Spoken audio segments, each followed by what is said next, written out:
All right, so in session 3 today, we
bottom there, we are in session 3, so we've got the ladies equipped 48 through 60 kilo weight classes, and then we've also got our lightweight males, so the 56 to 67.5 kilo weight classes. And we are just a few short moments away from getting the action started. We've got the Pirate of Powerlifting, Gino, introducing all of our referees that are going to be helping us out on the platform today. Important to note, too, all of our referees are national caliber. So this is the highest standard of lifting. This is a national championship, so we can expect nothing less for the highest standard of competition. Before we get rocking here, let's go ahead and give a quick rundown of all of our sponsors and all the folks that have helped make this meet possible. Obviously, you want to thank A7 Apparel. They have provided our spotter and loader t-shirts today, the exclusive spotter and loader platform crew A7 tees. And then we also have Titan Support Systems. Titan has been one of the longest partnered sponsors for USA Powerlifting since its inception, the very, very early 80s, 1981, in fact. They are a phenomenal sponsor and a phenomenal support for USA Powerlifting. They specialize in all sorts of training equipment, including wrist wraps, knee sleeves. I believe they do belts as well, shirts, full squatter deadlift suits, anything you think of. Titan Support Systems can do it, and they can do it tailored to you. So grateful to have their support for this meet, especially as we get into our equipped portion of the day. A lot of the equipment that we'll see on the platform is Titan. There's only a couple brands that are approved for equipment, so Titan is one of those. And we also want to give a shout out to Renaissance Periodization, one of our platinum sponsors.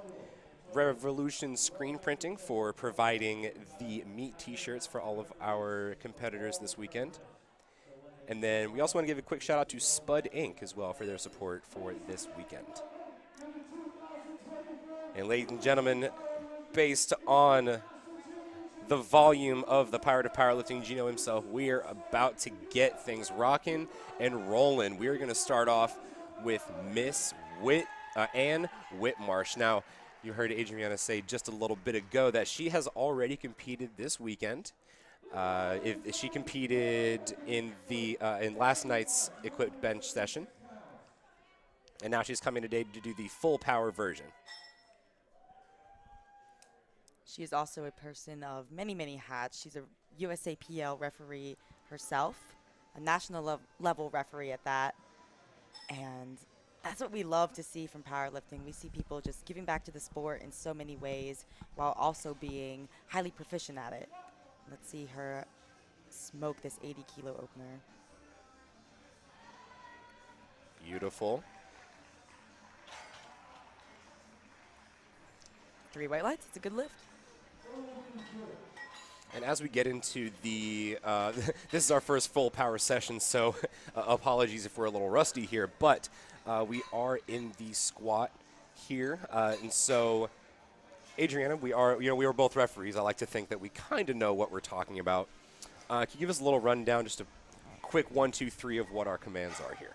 Of course. So the squat event is going to be the first event of any full power powerlifting competition, and you're going to have two commands, the squat command and the rack command.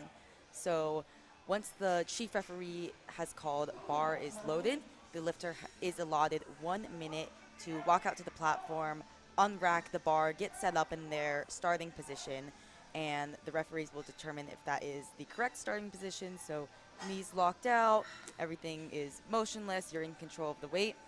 You're going to get that squat command, go down, hit the required depth, hopefully, which is defined as the hip crease breaking parallel with the knee, or the top surface of the knee, and then come up, and you've got to wait for the rack command.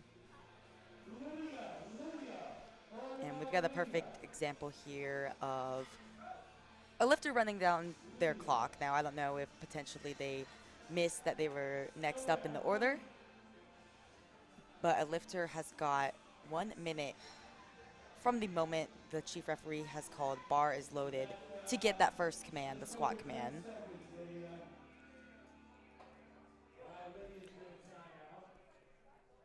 Oh, here she comes. Short Got time 6 here. seconds on the clock to get that That's squat going to be command. tough, unfortunately. 2, 1. We've seen it happen. Oh, it was There it is. right there. Oh, my goodness. Those knee wraps. We can tell she was in a little bit of a rush there. Yeah, and that can happen a little bit more often in equipment, seeing those lifters time out, just because, like you just mentioned, they do have to have this specialized equipment. They have the squat suit, they have the knee wraps, and they oftentimes have to have 1, 2, even 3 handlers tie those knee wraps so tight, and that can lead to them maybe mistiming when they put it on and having to come out late. Right, exactly. And not only that, and that you were just talking about, not even just with the knee wraps here, but with the full aspect of the equipment, right? I mean, these suits, I mean, you're looking at Jasmine Rucker with that beautiful 2-to-1. That's a good lift. But you're looking at Jasmine Rucker, I mean, that suit is very, very constrictive on the body, and it is one of the toughest things in powerlifting. A lot of people, myself included, are kind of the school of thought that lifting equipped is a whole different beast than lifting It's almost a lifting whole raw. different sport. It is a different sport. It really is. There's different techniques, different mindsets, different things you have to account for, and you're really against the mercy of the suit that you're wearing here. And so, not only just with the knee sleeves, but there's a lot of time and a lot of effort put in even before the weight is off the rack here. I mean, if you've never tried a squat suit or any sort of equipment that is used in equip lifting, it's painful, and it's very, very technical. It's something that these lifters have to practice for months, years on end to get used to. That's right. See Autumn. As a team, too. Unfortunately, It's going to be a no lift. And you are, again, going to see this type of thing happen a lot more in equipment. We've already had 2 missed openers just because of the nature of the squat suit, the knee wraps. So much can go wrong there. For Autumn, it did look like a strength issue, but equip lifting is so unpredictable. It really is. All the squat suit, the knee wraps, it could have been a misgroove that we're just not able to see. She could come back and smoke that, and I would not be completely surprised at all. Right, and we saw that. I mean, we saw that a bunch of times last night when we got into our equipped bench press only portion of the competition. You are at the will of the suit, right? You're at the will of the equipment that you're using, and like you alluded to, it does take a lot of time and a lot of training, consistency, and discipline to be able to compete with that suit. On top of dealing with all the other variables that a lot of raw lifters experience. And getting through that, especially given how individual powerlifting is, and it takes everybody different amounts of times to get to that point, it's a lot more unpredictable across the board. And I mean, you even see veterans in equipment have mess-ups. They miss their openers. Some even end up you see bombing veterans out. bomb out, right? Mm-hmm. It's just a whole different animal, equipped nationals, and that's why it's one of the more interesting divisions to spectate and commentate. Just Exactly. because it's unfortunate for the lifters, but there is so much that can go wrong with the nature of the unpredictableness of the division. And we have a perfect example here. I mean, Jalen Fernandez had that slow, controlled descent. Looked like she hit good depth, which is another thing that can be more difficult in equipped lifting, but unfortunately was not able to come up with that weight. And that's, that's one of the two kind of schools of thought there when you're talking about equipped squatting, for example, and really, really all of the power lifts and trying to get the most out of what you're wearing, getting the most out of that suit. You've got those folks that are of the thought that, if you go down slowly, you build that elastic potential slowly and controlled, that you'll be able to spring back up. And then on the complete flip side of that, there's the folks that believe in, much like you would a rubber band, if you snap the rubber band super fast, it's going to constrict right back to its original form. So different schools of thought here, different things we can see, especially with equipped squatting.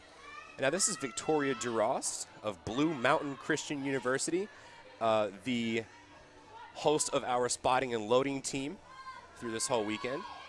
Yeah, Blue Mountain has got a stacked equipped team. I mean, Victoria absolutely smoked that opening attempt, and she's going to be going against her own teammate who's coming up next in Mia Smith. They're both in the same weight class, only 5 kilos apart on forecasted total. Both competing in the 56 kilo open division despite still being in college. Right. And here's Mia Smith now. Clock is ticking, so, and one thing to note here too, ladies and gents, knee wraps hurt. We talked about that already. Knee wraps hurt, especially if that's something that you're not used to having trained with for an extended period of time.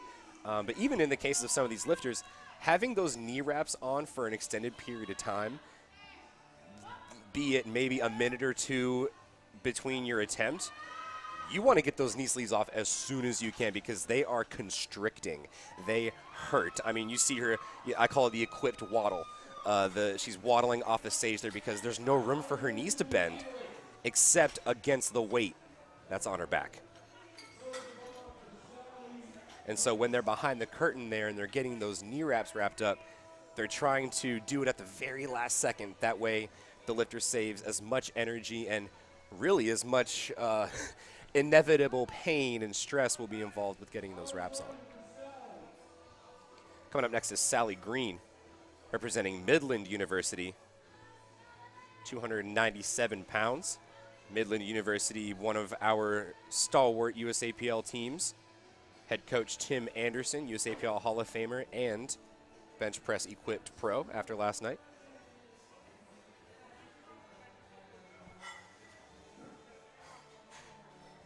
All right, here comes Sally Green. And again, really winding down that clock, likely getting those knee wraps nice and fastened behind the curtain. Like I said, because we don't want those on for a super long time here. Timing is a much more critical factor in equipped lifting. Here's Sally Green, 297. Very Great nice. Opener.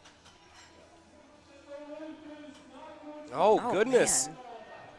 Let's get All a right, replay on so that. So Sally Green has got 3 red cards, and those red cards have indicated that she did not squat deep enough.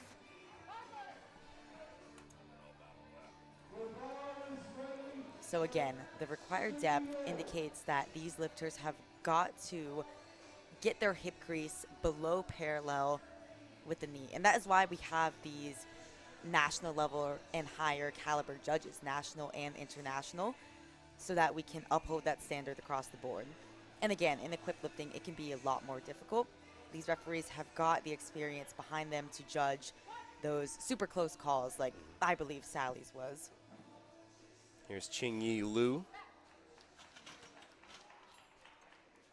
That's going to be a good lift. Looks like she's handled by Trayshawn Hightower, world champion equipped powerlifter out of Georgia. She is in good hands here. Coming up next is Elise Eckford, 352-pound opener.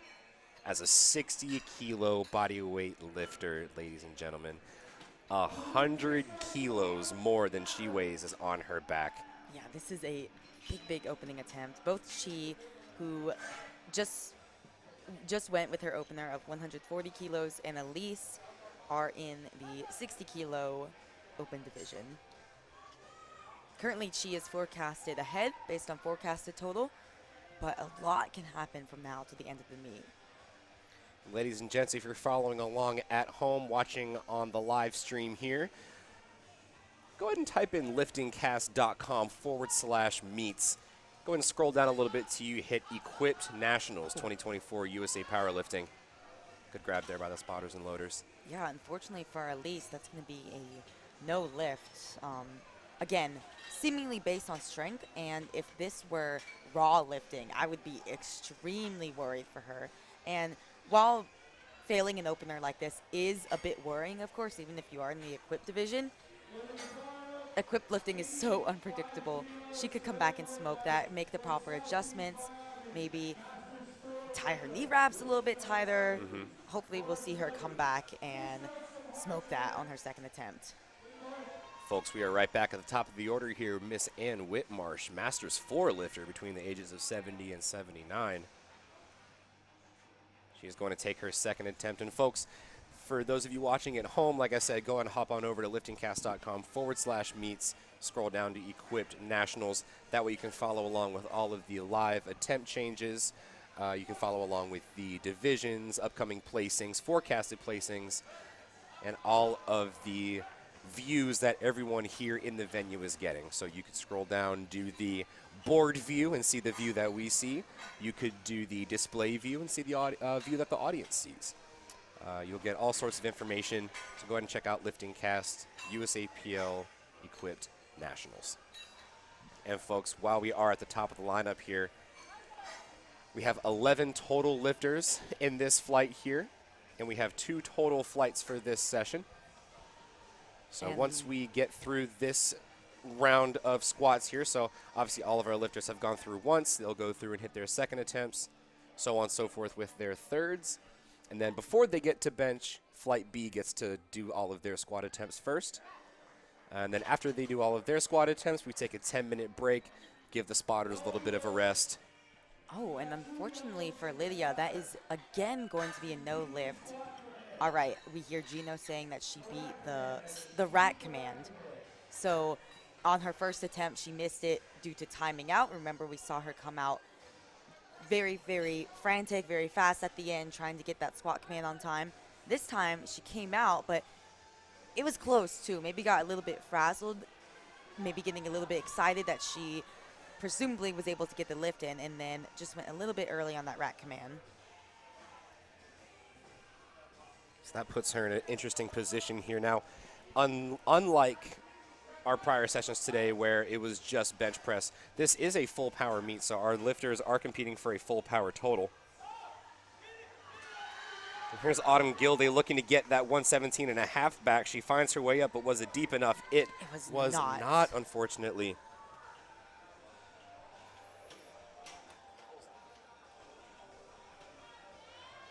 All right, so we see on the replay Autumn coming down, and the spotter's hand is kind of blocking where her hip crease is, but you can kind of tell. You can see the angle of the thigh there. It's just an inch and a half too high. And again, that squat suit, if you have not tried it, it is so, so restrictive on your body. These lifters are literally fighting against it in order to come down and squat deep enough. And oftentimes they can't even get to that depth unless there's a heavier weight on their backs. And that's oftentimes why you see these lifters have that slow, controlled descent, trying to find the depth. And Jasmine Rucker looks like she does a beautiful job at that with her second attempt at 117.5 kilos. Jasmine's another lifter hailing out of Blue Mountain, so she's got a lovely team behind her, a lot of support. And that's what is really so lovely about equipped lifting too, because while there is a team aspect in raw lifting, when you're coached under a certain coach or you're coming out of a certain college, in equipped lifting, that team aspect is emphasized so much more because you cannot train alone. It takes at least 2 to 3 people to get that suit on and those wraps on. It takes a village, and that especially in collegiate environments coming out of colleges like Midland, Blue Mountain, that builds that team aspect and really building the support behind these lifters. Jalen Fernandez, interesting unrack here with a stagger step, even with wraps. Okay, now right here, Jalen finds herself in company with Lydia and Autumn. Missing those first 2 attempts here, it really puts your back against the wall here. You are required by USAPO rules to complete at least one of each discipline in order to post a total. And if you do not post a total, so unfortunately, let's say any of our lifters make none of their attempts on that squat, they will be disqualified from the meet, or what we use in technical jargon, we say bomb out. And so we obviously do not want that to happen, and obviously our referees on the platform aren't looking for that to happen. But it really comes down to the lifters and their ability to meet that standard. And when it comes to equipped powerlifting, it's just that much more difficult. Vanina Brown, that's going to be 2-1. Looks like she has met the standard according to 2 referees, but that's all you need. Majority rules in powerlifting. If 2 out of the 3 referees agree that your lift is good, then it is going to pass. She is rocking the Titan Centurion squat suit. Fun fact about Titan, more records in USA Powerlifting, or really all the federations in which Titan is an approved brand, Titan's broken more records than any other apparel brand allowed on the market in powerlifting in basically any federation. So you think about world records, you think about records being broken in general, it's synonymous with Titan support systems. Victoria trying to steady herself with 132.5. She smiles before she even takes the weight. And I almost knew it was going to fly like that, just based on her demeanor after that walkout. 3 white lights for Victoria DeRost. Another lifter hailing out of Blue Mountain, and she's fired up in a battle against her own teammate, Mia Smith. Let's watch this replay again. Look at how excited she is. That makes me happy. Squat this weight, even before she comes down with it. And for Victoria, that weight was only 2.5 kilos under her PR, and she smoked it. So I'm just excited to see where she goes on her third. It's going to be an interesting battle. Yeah, not to be outdone. Mia Smith. Her direct competitor, Mia Smith, in the 56 kilo division, coming out to the same exact weight, 132.5. And that's the fun thing about these kinds of battles, where these lifters are so tight across the board. We can kind of compare speeds, see how they move. And Mia's look almost just as fast as Victoria's. Really did. We can also compare the different techniques and the different approaches that each of our lifters bring to the bar here. We had Mia Smith, who prior to Victoria came up. It was everyone in the venue was smiling as she came up. And then conversely, we had Mia Smith, stoic as ever, dialed in on the weight. The individuality in this sport is on display here, ladies and gentlemen.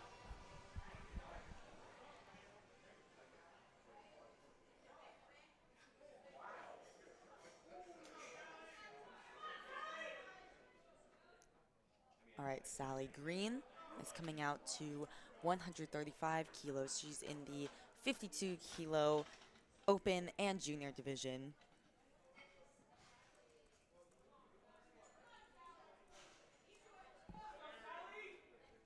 This is more than 2.5 times her body weight, having to repeat her opener after missing it on her first.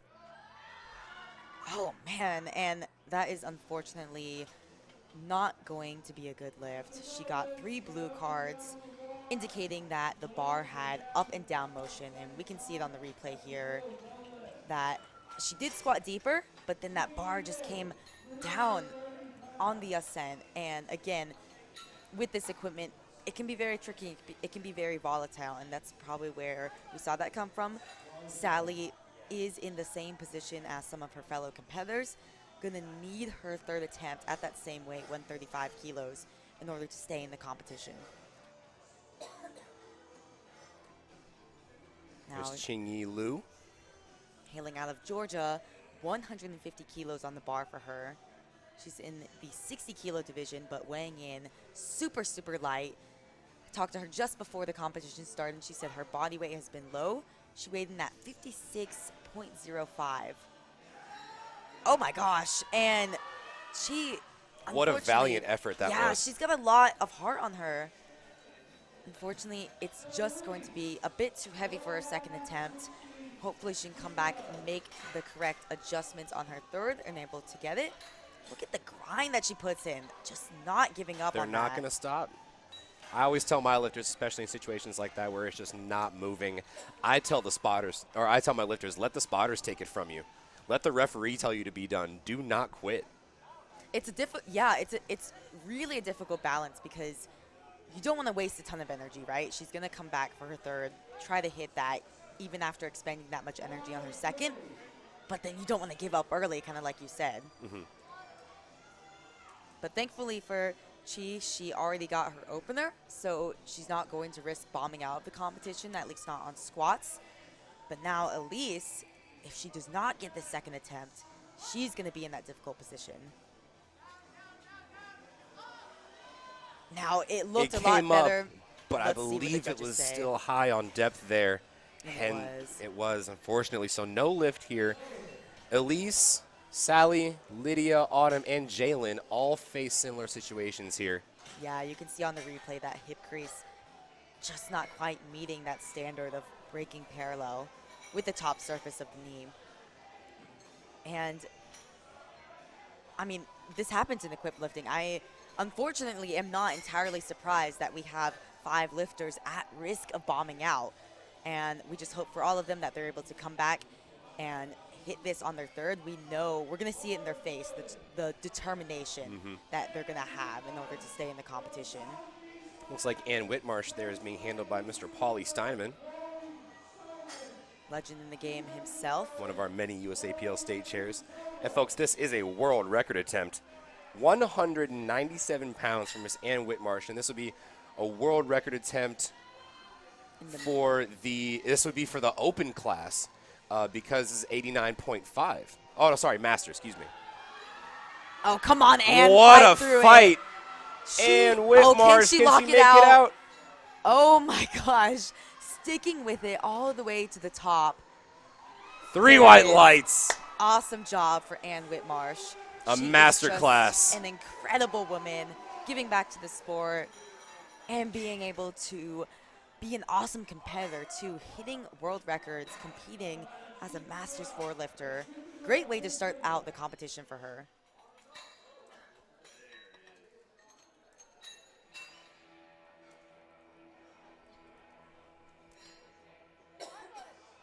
All right, here's Miss Lydia Fontaine. Now, like we said, Lydia, tough position here. We're still trying to get on the board. This is 242 pounds. Let's hope that she can get this in. Missed her opener based on timing out. Came back for her second attempt. Strength was no issue, but she jumped the rack command. She's really got to make sure to listen. Depth was there. She stopped and waited. I think she's in. We are on the board, ladies and gentlemen. Lydia Fontaine comes back from the depths, solidifies 110 kilos. She is on the board, ladies and gentlemen. And that is a huge weight off the shoulders. Now we can, pun intended here, but now we can work to focus on the bench press. Autumn's going to be looking to take a little bit of inspiration from Lydia. In the same position, missed her first 2 attempts. Having to come back on her third, trying to get this in order to register a total in the meet.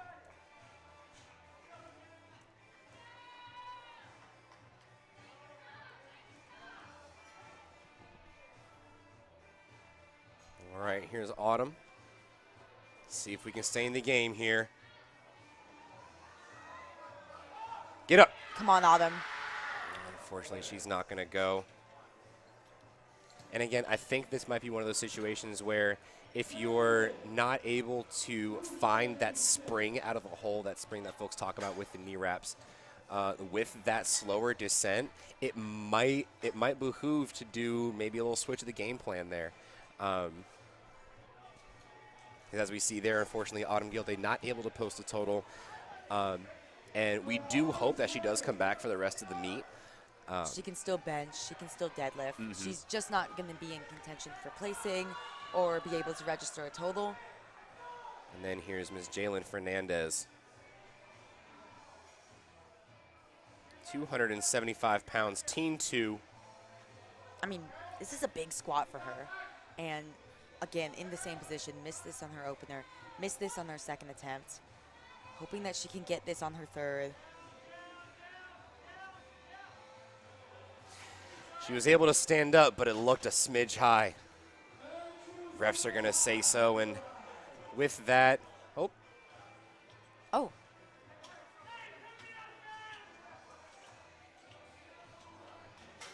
These lifters really just showing their heart on the platform. I mean, literally giving her all, giving her last breath. Yeah, literally. I mean, in this type of equipment, again, it is so restrictive. You can see lifters pass out. Like, it's very, very difficult. Jasmine Rucker, hearing that Blue Mountain crowd get behind her, 125 kilos for the 48-kilo lifter.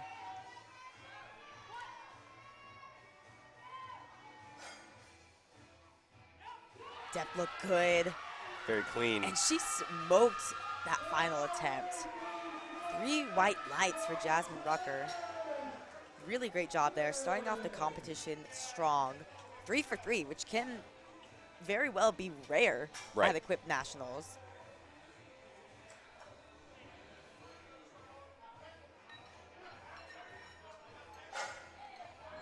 All right, here's Miss Vanina Brown. Looking to go 3 for 3 here, 132.5 kilos. We're talking 292 pounds.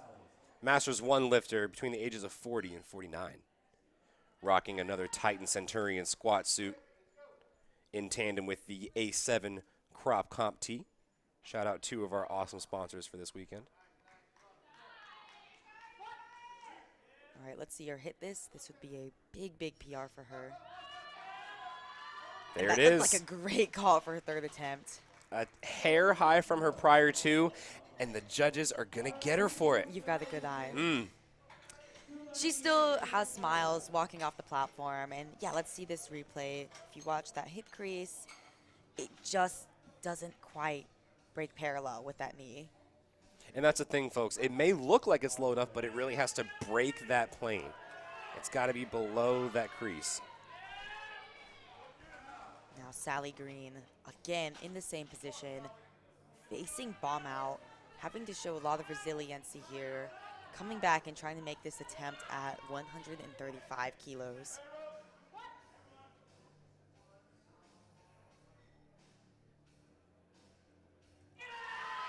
And there it is. I mean, we have to wait to see what the judges say, but it looked good to me. 3 white lights, and Sally Green, facing bomb out, had to come back, show a lot of mental resiliency to come back and hit that weight. And that kind of goes back to what you were discussing earlier with the tempo of the squats on the way down in equip lifting. Sally looked like she descended a little bit faster, was able to get a bit more stretch reflex out of the hole, and honestly, she smoked that final attempt. Right. All right, Victoria, all smiles in the wings, all smiles on the platform. She is super excited to hit 137.5 kilos. I'll tell you what, it's the it's the smile for me. It really is. Oh, and there it is. All cheers, all smiles. It's a good lift, 3 wide lights.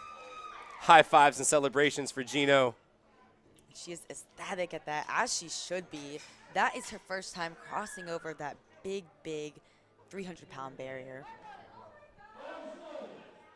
Not to be outdone by, again, her direct competitor coming out of the same collegiate team, Mia Smith, going tit for tat in attempts here. 137.5 stays on the bar for Mia Smith. And again, they're going to have that Blue Mountain crowd behind her.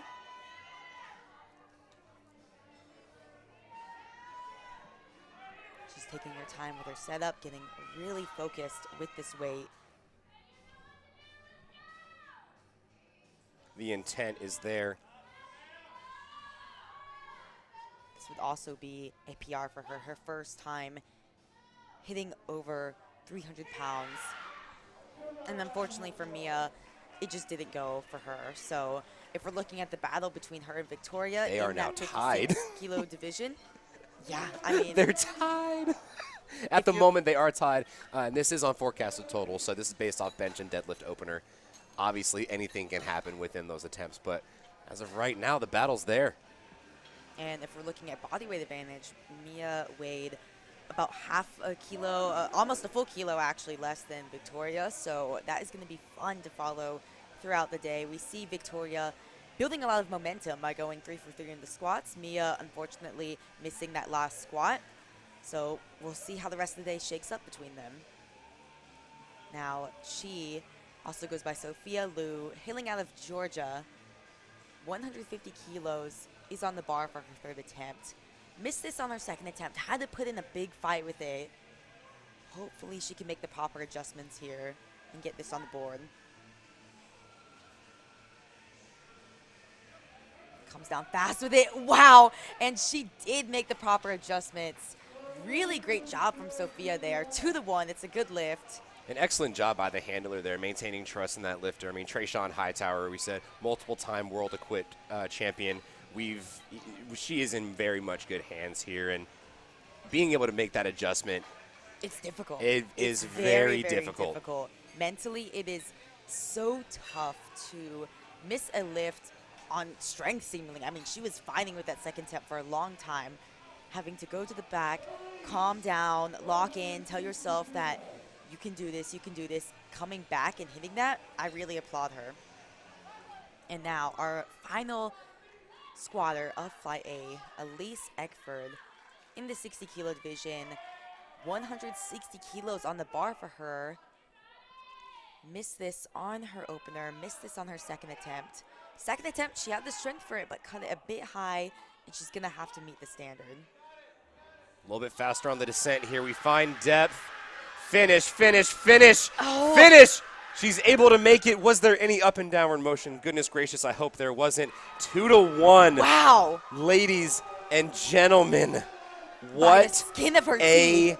save that was. Elise Eckford. Amazing. Oh, wow, what a save. 160 kilos, was fighting back hard. Let's watch this back. We've That got depth good looked depth good. here. Looked good to me. The bar did not descend. And Bar on did not first descend look, at all. I thought that there was going to be up and down. I was kind of holding my breath, but you're exactly right. The bar paused, never went down, comes back up. Way to go for Elise Eckford. And this is really why I love powerlifting. You see these stories of lifters going 3 for 3, but also these stories of redemption across quite a few lifters in that first flight. Lydia, Elise, even Chi Lu. Great job, and the excitement continues as we enter into Flight B. Riley Gabriel is going to open us up with 122.5 kilos. Oh, man, that's going to be Starting a off very fight interesting. there.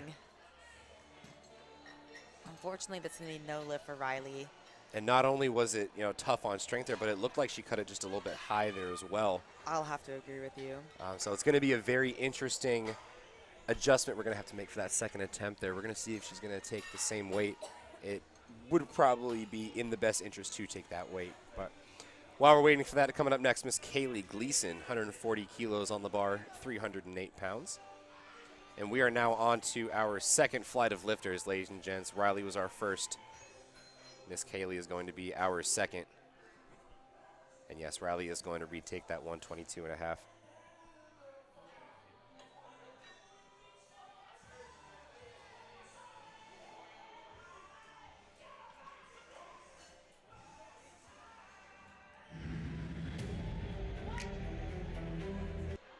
All right, Kaylee gets that start command. That's called a wide stance. Stands up super fast with that opening weight. 2 to 1, it's a good lift. Gets 1 red card for not squatting deep enough, but majority rules, she gets that opening attempt in. And when you have a squat that's wider like that, and you're looking a lot more at the hip crease for that depth, it's going to be a little bit harder, and that angle is going to look different to the referees. So even though you may think you're hitting depth, like I said, it's really got to be in the view of those referees. Up next is Miss Linda Kelly, Masters 2 lifter, taking 160 kilos as well. So 352 pounds. She's in the 67.5 kilo weight class. Yep, and like you said, she's a Masters 2 lifter. Been in the game quite a while, been competing since 2018. And it shows. I mean, just in her setup, she looks really calm, really confident, taking her time, using up that full minute that she has allotted.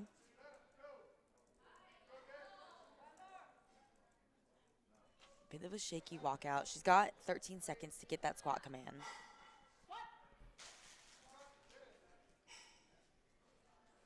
Oh, a bit shaky on the descent. It looked like she hit the rack on the way down. Yeah, I think she might have. It did look shaky on the walkout as well, and yeah, she's going to get 2 yellow cards. I believe the spotter just said, hey, it was a bit too heavy on the way up. It was an interesting lift, a little bit just shaky, just not clean. So we're going to see what Linda does on her second attempt.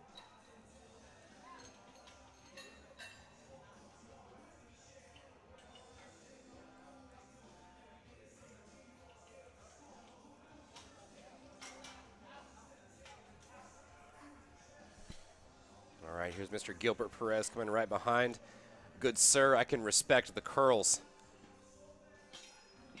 And he's a Team 3 lifter, so he's between the ages of 18 and 19. And he is opening with 374 pounds as a Team 3 67.5 lifter.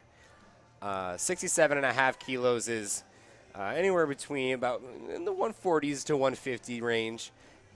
And if you notice his apparel, he's actually going to be squatting this raw. So he doesn't have knee wraps on. He doesn't have a squat suit on. And this has been a method that some equipped users or some equipped lifters use. They take their opener raw just to secure that they're not going to bomb out. They're not going to be facing that treacherous situation that we saw some lifters in the previous fight face. So we're going to see what Gilbert does. That's going to be a good lift for him. We're going to see what kind of jump he takes to his second attempt, if he's going to do the whole meat raw or if he is going to put on that equipment between attempts.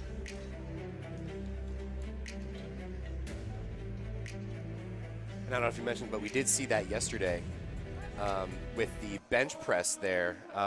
One of our lifters, he opened raw, even though it was the equipped bench only portion of the competition. He competed completely raw on that first attempt and then put on the suit afterwards. Coming up next is Mr. Chris Medina. This is 175 kilos. Christopher Medina is the defending equipped national champion. And he's won quite a few nationals. He's won collegiate nationals, equipped nationals a couple of times in that 56 kilo class. And he started off strong with a really fast opener at 175.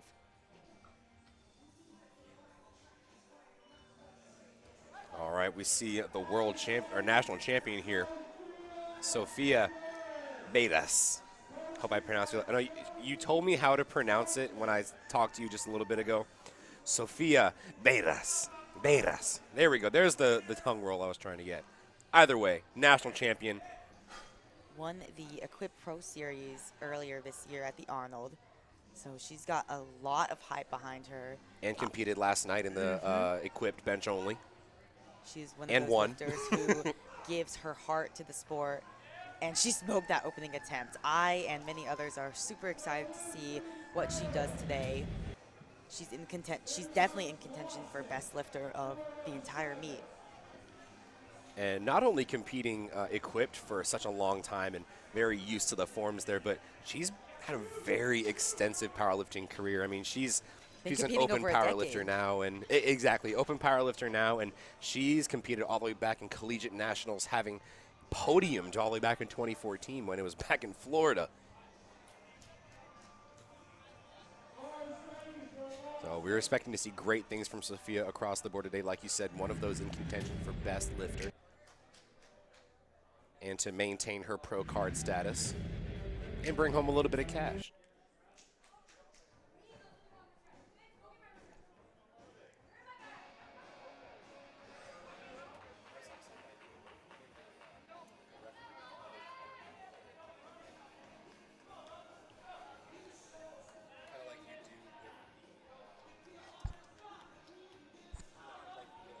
Lawson Navarre coming out next to 185 kilos. We're in the 60 kilo open division. Lawson just recently competed at Collegiate Nationals.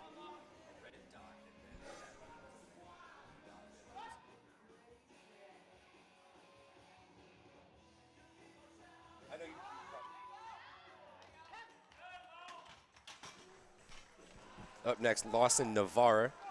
Beautiful attempt there, 407 pounds. Goes up nice and easy.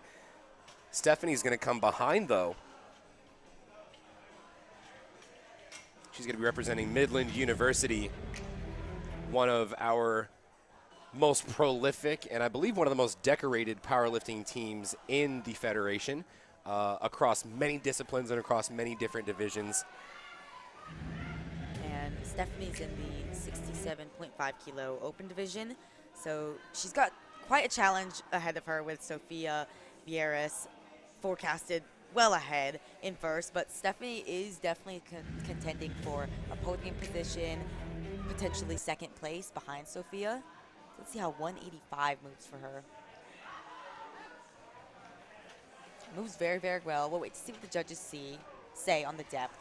3 white lights, very good lift there. And one of the cues that, you know, if you're looking at equipped lifting, one of the cues that a lot of coaches teach their lifters is when you're trying to get depth in that suit, like you were saying earlier, it takes a lot of weight and a lot of force to get down to that depth.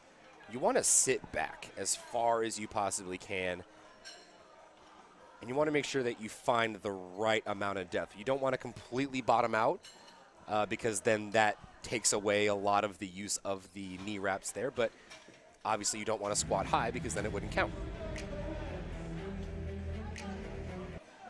Walking up now, Mr. Israel Perez, or equipped waddling up here, Mr. Israel Perez. 479 pounds for a 60 kilo lifter. 60 kilos, no more than 130-ish pounds maybe. Putting up over 500 pounds for his opening attempt. Or 475, excuse me. Really had a very, very slow descent, trying to find the proper depth. That's going to be a no lift. So we've got 2 red lights there with red dots, so that would indicate a depth call there. But we also got one with a blue card there. I don't think we've seen much of the blue cards. Can you talk a little bit about that? Yeah, so the blue card is going to indicate either up and down motion, which I don't believe we saw in Israel's lift, or soft lockout. So in that lift, I believe at the very end of the lift, he was not able to fully lock out his knees, which is one of the standards that we uphold. That's part of the USA Powerlifting rulebook. So that was the reason for that color card. And then, like you said, he got those 2 red cards, indicating that he also did not squat deep enough. Coming up next here, Mr. Andy Bui in the 60 kilo open class. We are inching closer and closer to some 500-pound squats here.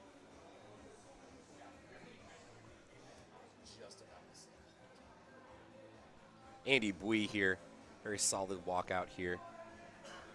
Electing to go full Titan gear here. Knee wraps and singlet. Textbook squat. And if you guys are looking here, right at the top of his shoulders there, we'll see it on the replay here, he's got some hoops at the top of his straps there, and that's what a lot of equipped lifters do to make sure that their suit fits as best as it can against their body, right? Those suits aren't forgiving at all. And in order to ensure that you have the best fit possible, the suit has to be tailored in some ways, shapes, or forms. And Titan, being one of the primary producers of this kind of equipment, is able to do that, custom to the lifter. So he might not be the only one we'll see, but we'll definitely see when he comes back up those loops on the shoulders there. All right, here's Brady Pierce representing Midland University as well. 518-pound squat.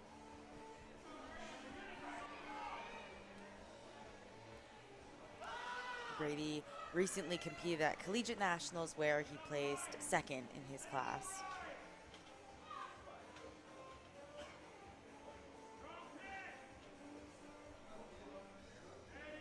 Competed at many, many collegiate nationals before, but I believe this is going to be his first open nationals in the equipped division.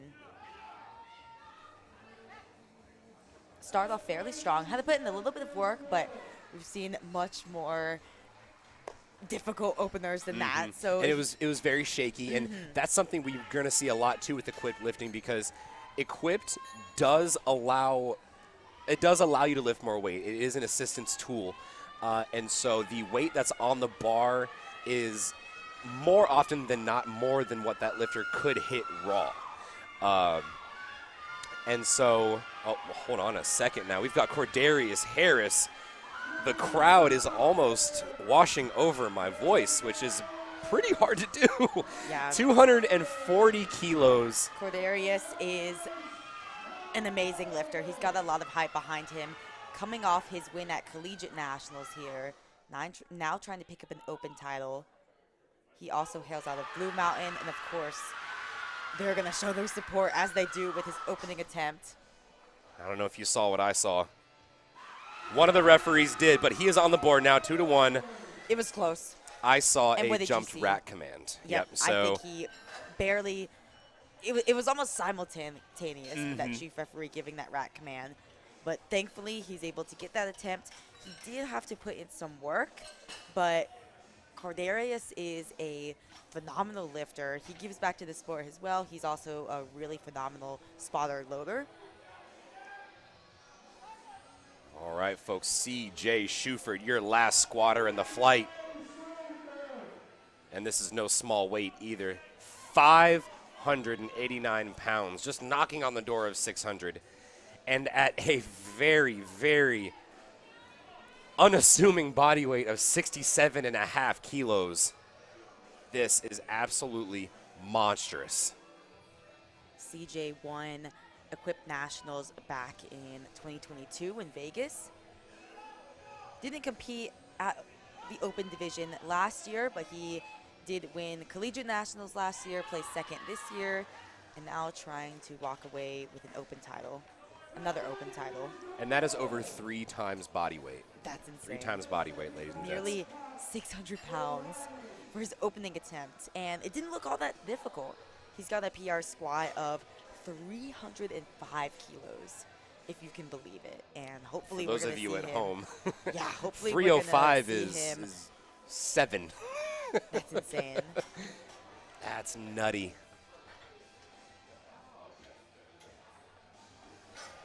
All right, here's Miss Riley Gabriel. We're back to the top of the lineup here now.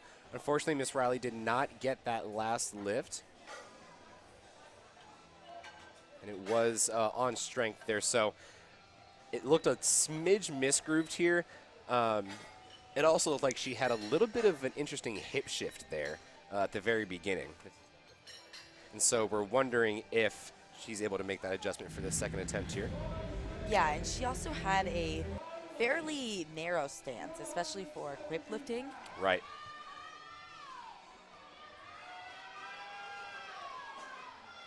That's right. It was a very narrow stance. I remember it was just a little bit higher as well. And yeah, it made it difficult to hit depth.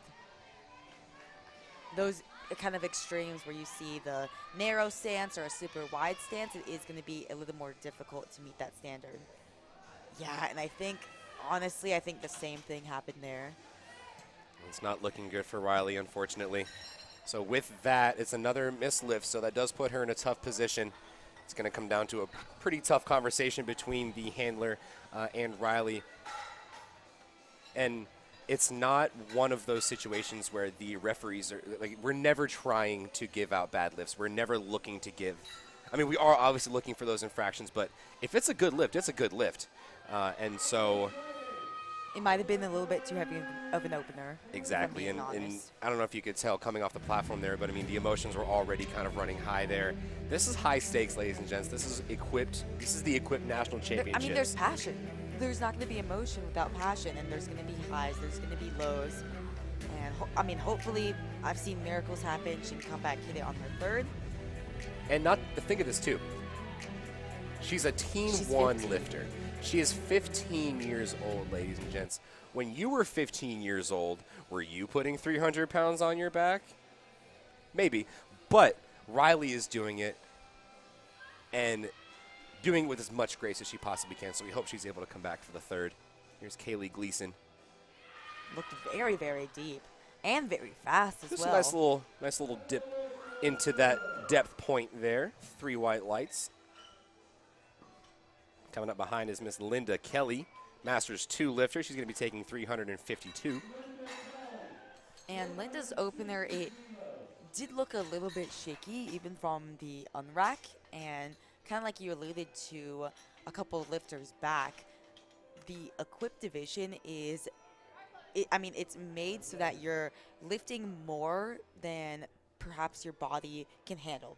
I mean, of course, if you were lifting raw, if you're lifting equipped, it's meant to add that extra weight. So sometimes it can be very, very difficult for our bodies to handle that extra weight. But Linda here, similar to her opener, she's going to get very focused, going to be focusing on a steady walkout, and hopefully she can get this lift in. All right, Linda Kelly, let's hope we can dig through the ditches and burn through some witches for this second attempt here, 160 kilos. Slow, methodical. I don't know that was low enough. It was very, very fast, but I'll have to agree with you. Yeah, it's going to be a Looked no a lift. bit high. All right, coming up next is Mr. Chris Medina. Only going up 2.5 kilos, which, interesting enough, for an equipped squat. Well, for a squat, doing a 2.5 kilo jump it's not unheard of, but it's a little bit more rare because you can get away with those larger jumps with squat. But even with equipped lifting, where you're able to, or where that capacity is expanded that much more, seeing a 2.5 kilo jump here is interesting. So we're hoping that there's nothing adverse on his end. We're just hoping this is a part of the plan. Yeah, and if I remember, his opener was quite Raw. fast as well. Did he do it raw? It Was he a raw lifter? That's what it was, right? Yep, so Chris Medina came out for his first attempt in sleeves. I mean, Christopher is the defending 2-time equipped open champion, so it is possible that he is just taking what he needs for the day. He does not have anyone else in his division, at least on this day. So No, you know what? It might be Gilbert. I might have gotten that wrong as well. But, folks, it looks like, so the bar is loaded and the clock is ticking, but it looks like we're going to have a timeout here. And it is looking important like a for us timeout. to, even if the technical controller knows that the lifter is not going to come out, it is still important for us to run down that entire clock, because it's just giving a fair chance to all of the lifters. You never know if they're going to change their mind in the last 10 seconds and come out. And so you still want to give them that entire time that they are entitled to.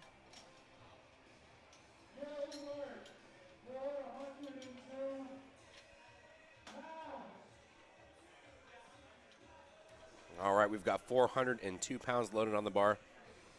And, yes, it was Gilbert Perez. That is our sleeved lifter. And it looks like he's keeping the sleeves on for this still attempt coming here. out with it. It's 402 pounds. So when you sign up for the equipped division, or you elect to compete in equipped nationals in the full power portion, there is no requirement, like you mentioned earlier, to wear that equipment.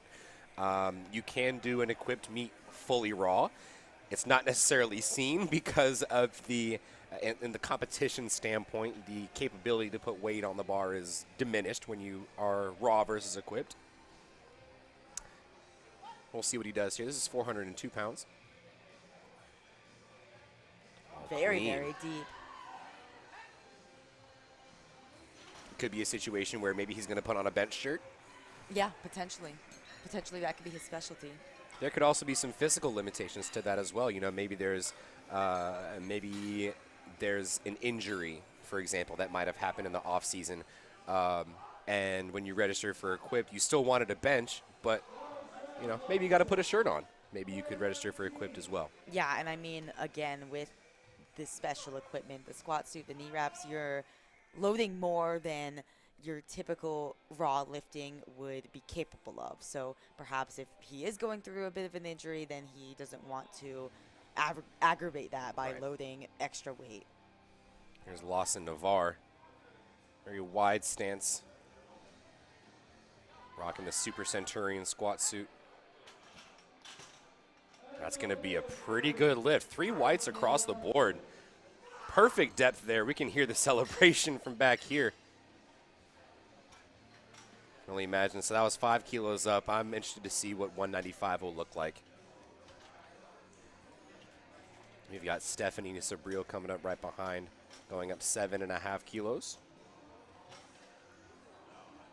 Interesting, lovely camera work there by our Barbell Productions team. Owner Kevin Lamb out there on the roaming camera. All right, Stephanie getting chalked up by none other than Tim Anderson. Yeah. Bench pro, USAPL Hall of Famer. And Stephanie, looking for a bit of redemption here, just competed at Collegiate Nationals back in April in Atlanta, and unfortunately she bombed out of that competition, so she wasn't able to register a total. Now she's come back just a couple of months later, looking for a bit of a redemption arc, looking to have a better meet, able to put on the platform the work that she's been doing in training. And wow, 192.5 moved fast. I'm interested to see what the judges say. And yeah, unfortunately, all 3 judges are going to give the red card on depth. I liked her reaction, though. She was a little bit frustrated with herself, but not taking it too seriously. So I you mean, got to the have sport fun is with the fun. sport. Yeah, for sure. Oh, and that's close. It's that very, was very close. right on the borderline there. And that's the thing, too, with these slower descents that we're going to see out of these equipped lifters. It does give the referees more time to see if you're hitting that depth. Exactly. And now we have the returning national champion, Sofia Veras. Sorry, Veras. Coached by Hartman Performance Training. Sophia, again, she won the Arnold Equipped Pro Series earlier this year, and she is all but the favorite to win Best Lifter at today's competition on the female side. Currently forecasted at a 549 dots, and when you've got Mark that was a pretty Doherty, good second attempt. when you've got Mark Doherty and Jeremy Hartman in your quarter, there's no question about it. I mean, she did get one red card for depth, but and I can see where that might have been, especially on the angle that we got there. Shout out, Kevin. But we're still on the board, 2 for 2. And that was a 15-kilo jump, so we can kind of expect that to go a little bit tougher, a little bit shakier. You can tell the descent there was a lot faster for Sophia. So you can tell for her, the heavier that she's getting, the more bounce she's going to need out of that bar. And we see there 205. Mm-hmm. Now, Israel Perez missed his opening attempt at 217.5, being forced to retake this. Now, he was able to get that attempt up, but it did look a bit shaky. It was not deep enough for the judges, and he also got a blue card for soft knees. So we're going to be watching that when he finishes the lift here. Oh, man, and a very awesome grab there by the spotters and loaders. It looked like his knee wraps unbuckled a little bit. yeah, I think a bit, and those knee wraps help tremendously. So if they unbuckle, then I mean, that's going to make the lift that much more difficult, like nearly impossible to get. Yep, you can see on his right knee, that knee wrap began to loosen. So that's likely what happened here. Another lifter faced in that tough situation of either making his third attempt or bombing out. So we're going to see what happens there when we come around to those third attempts. Here's Andy Bui. 523 pounds. This is 4 times body weight. Oh my Seeing as Andy weighed in at 59.2 kilos. We're going to round that up to 60, 6, 12, 18, 24. Okay, so this is 2.5 kilos below 4 times body weight for Andy Bui. Really steady walkout for him. stoic, focused. Textbook squat. I mean, that is a beautiful squat there. Depth check. None. 3 wide lights, ladies and gents. He's another one of our lifters who earlier this year competed in the Pro Series Equip Finals, and he placed 6th at that meet. We got the fan cam. I love that. Love the advancements in powerlifting. Now we're going to start to get the fan cam for the crowd. That's awesome. Yep, so that was right at that spot there. And like we said, these are national level, world-class referees here. So they're able to see that very, very, very fine line between parallel and breaking it. And that's something that a lot of these experienced lifters can get very good at. They can get good at just hitting the depth, making it undeniable, but also making sure that they're not necessarily going the extra mile, because then that's going to take kilos off the top end. Bars loaded for Brady Price, product of Midland Powerlifting. Second squat attempt. You can tell him getting amped up for this 540-pound attempt here. This is just 5 kilos under his best squat in competition that he set at this year's Collegiate Nationals with 250 kilos. I'm not sure he got the squat command. I don't know that he did I either. honestly was not looking. Well, he did. Okay. Right lights. And like I was talking about earlier, Brady, one of those very, very shaky lifters, because the suit allows you to put more weight on the bar than your body without the suit would be able to handle. So this is a shock to the body. Like, this is, those of you watching at home hear a lot, oh, my central nervous system is fried. No, try equipped powerlifting. Your central nervous system will be fried. Now, someone whose central nervous system is locked, loaded, in perfect condition here, Cordarius Harris, one of the many representing Blue Mountain Christian. Defending Equipped Open national champion, coming back for another title. Let's see him lock this up. He's going to have the support of nearly the entire crowd behind him, as well as his team spotting him. Mm-hmm. Let's see it, Cordarius.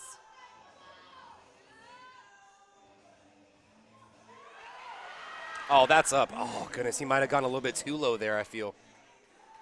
And that's what we were talking. You got to find that happy medium between, well, where is depth? What is not depth? What is too low? Because you've got to use that suit to the fullest advantage. I wonder as well, that walkout was shaky.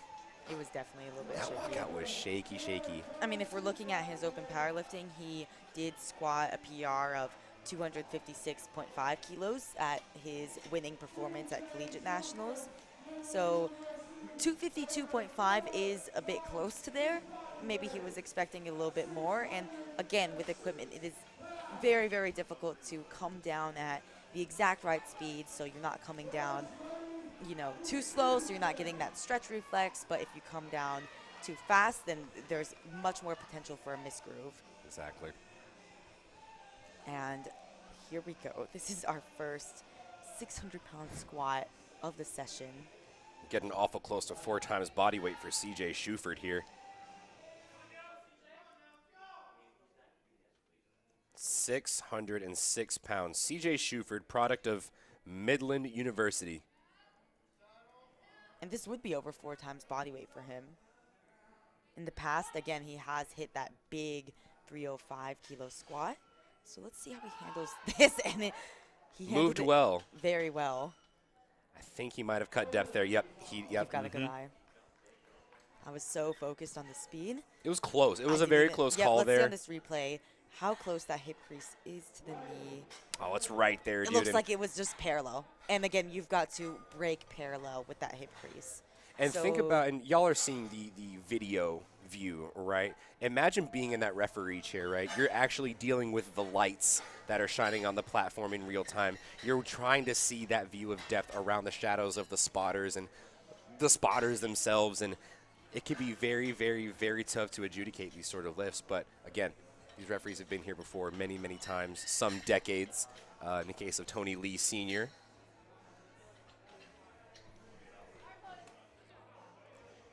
Up next is Riley Gabriel.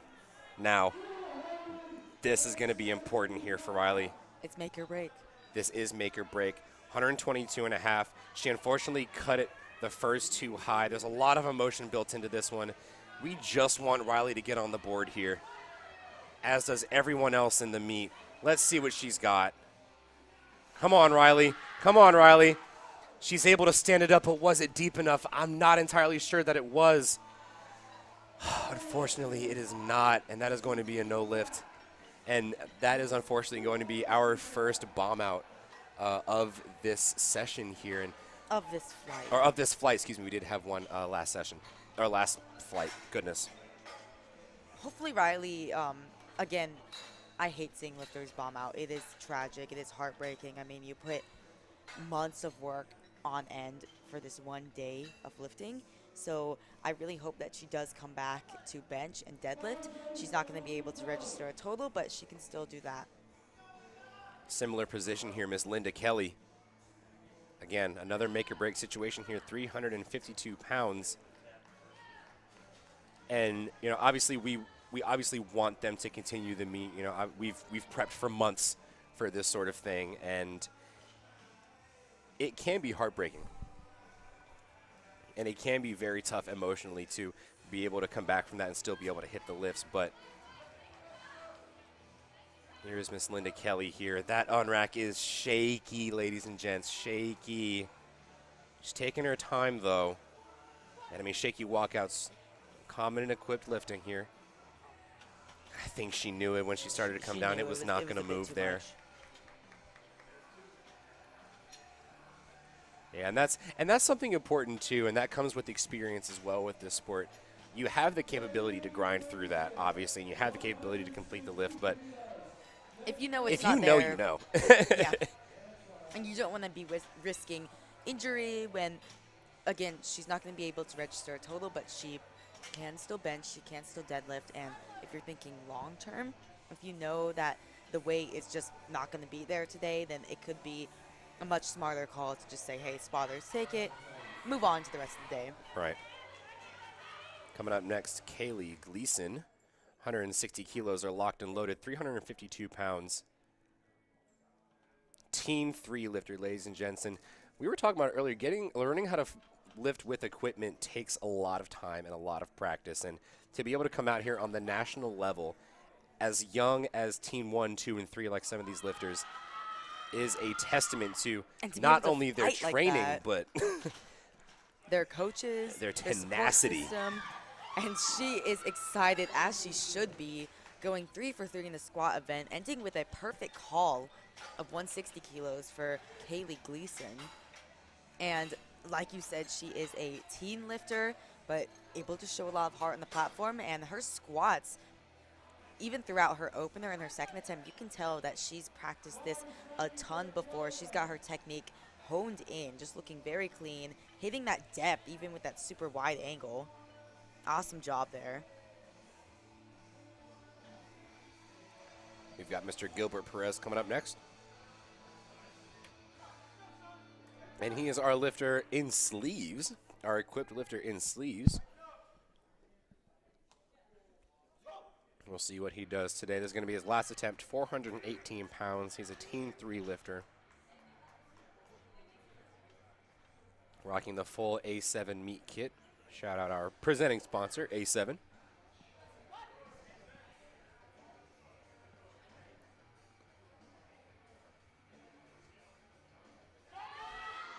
Good grab there by the spotters and loaders. And again, we want to give another shout out to our spotters and loaders from Blue Mountain Christian. They've done phenomenal work across the weekend. I mean, I've timed some of these unload, reload times, and they are fast. Fixing that weight within 5 to 10 seconds. As well. Yeah, no misloads. We had one misload yesterday. Knock on wood, we do not have another one today. And that misload was my fault, not the spotters. So yeah, literally no mistakes from them throughout the entire competition thus far. And while going at such a fast speed, it's very, very impressive.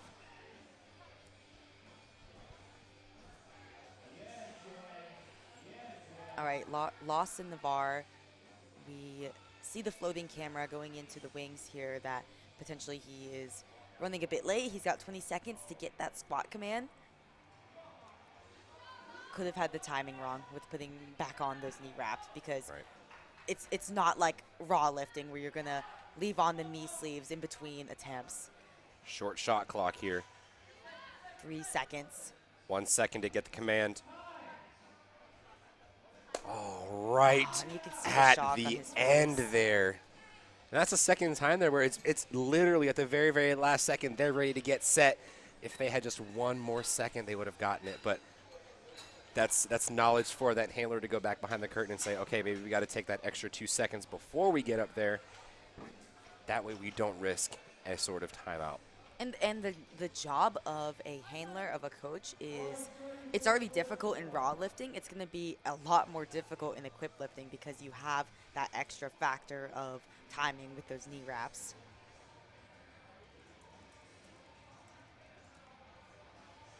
All right, Christopher Medina Jr., he was our lifter who timed out his second attempt, now coming back with 200 kilos. Big 25-kilo jump from his opener. He's rocking the TSS Comp T here.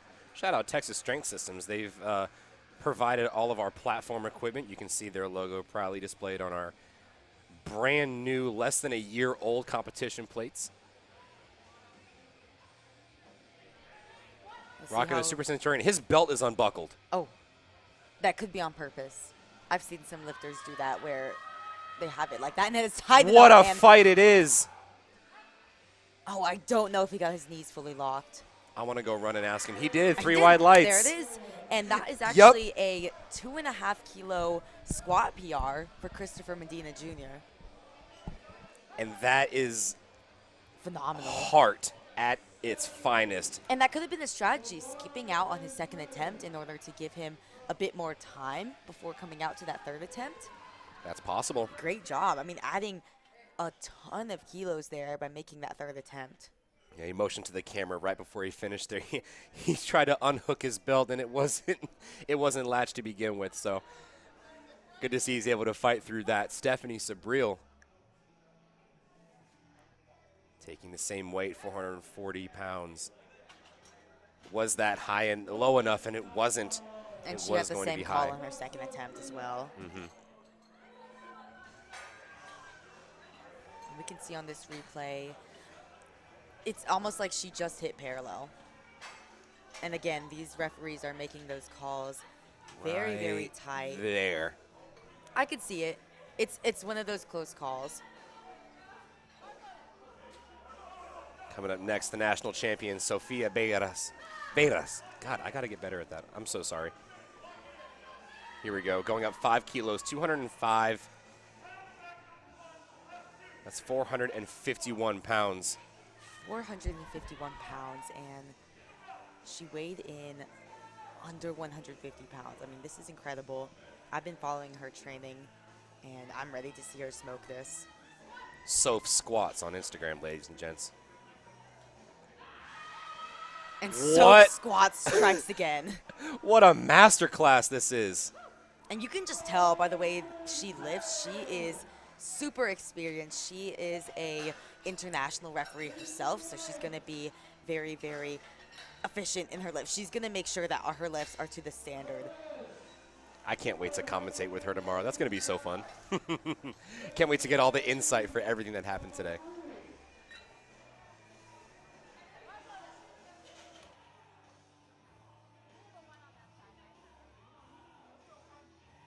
Israel Perez, 222.5 kilos, at risk of a bomb out here. He missed his first 2 attempts, but still elected to go up 5 kilos, which is one of the most bold moves I've ever seen. We're going to see what he's got. And he can get down there. Looks good to me. Oh, my gosh. Oh no. He shakes his head no. And honestly, I almost thought he was going to get it just because it did look better than his first 2 squats. He was able to hit the depth, and he came up further than he did on his second attempt. Right. But interesting enough, given that it was more weight, but it was just too much today. And I mean, across raw and equipped, I mean, that just shows the importance of having an opener that you know you can do on any day.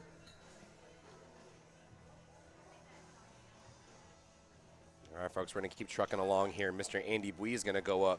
What a jump this is. 12.5 kilos for each attempt. Bold.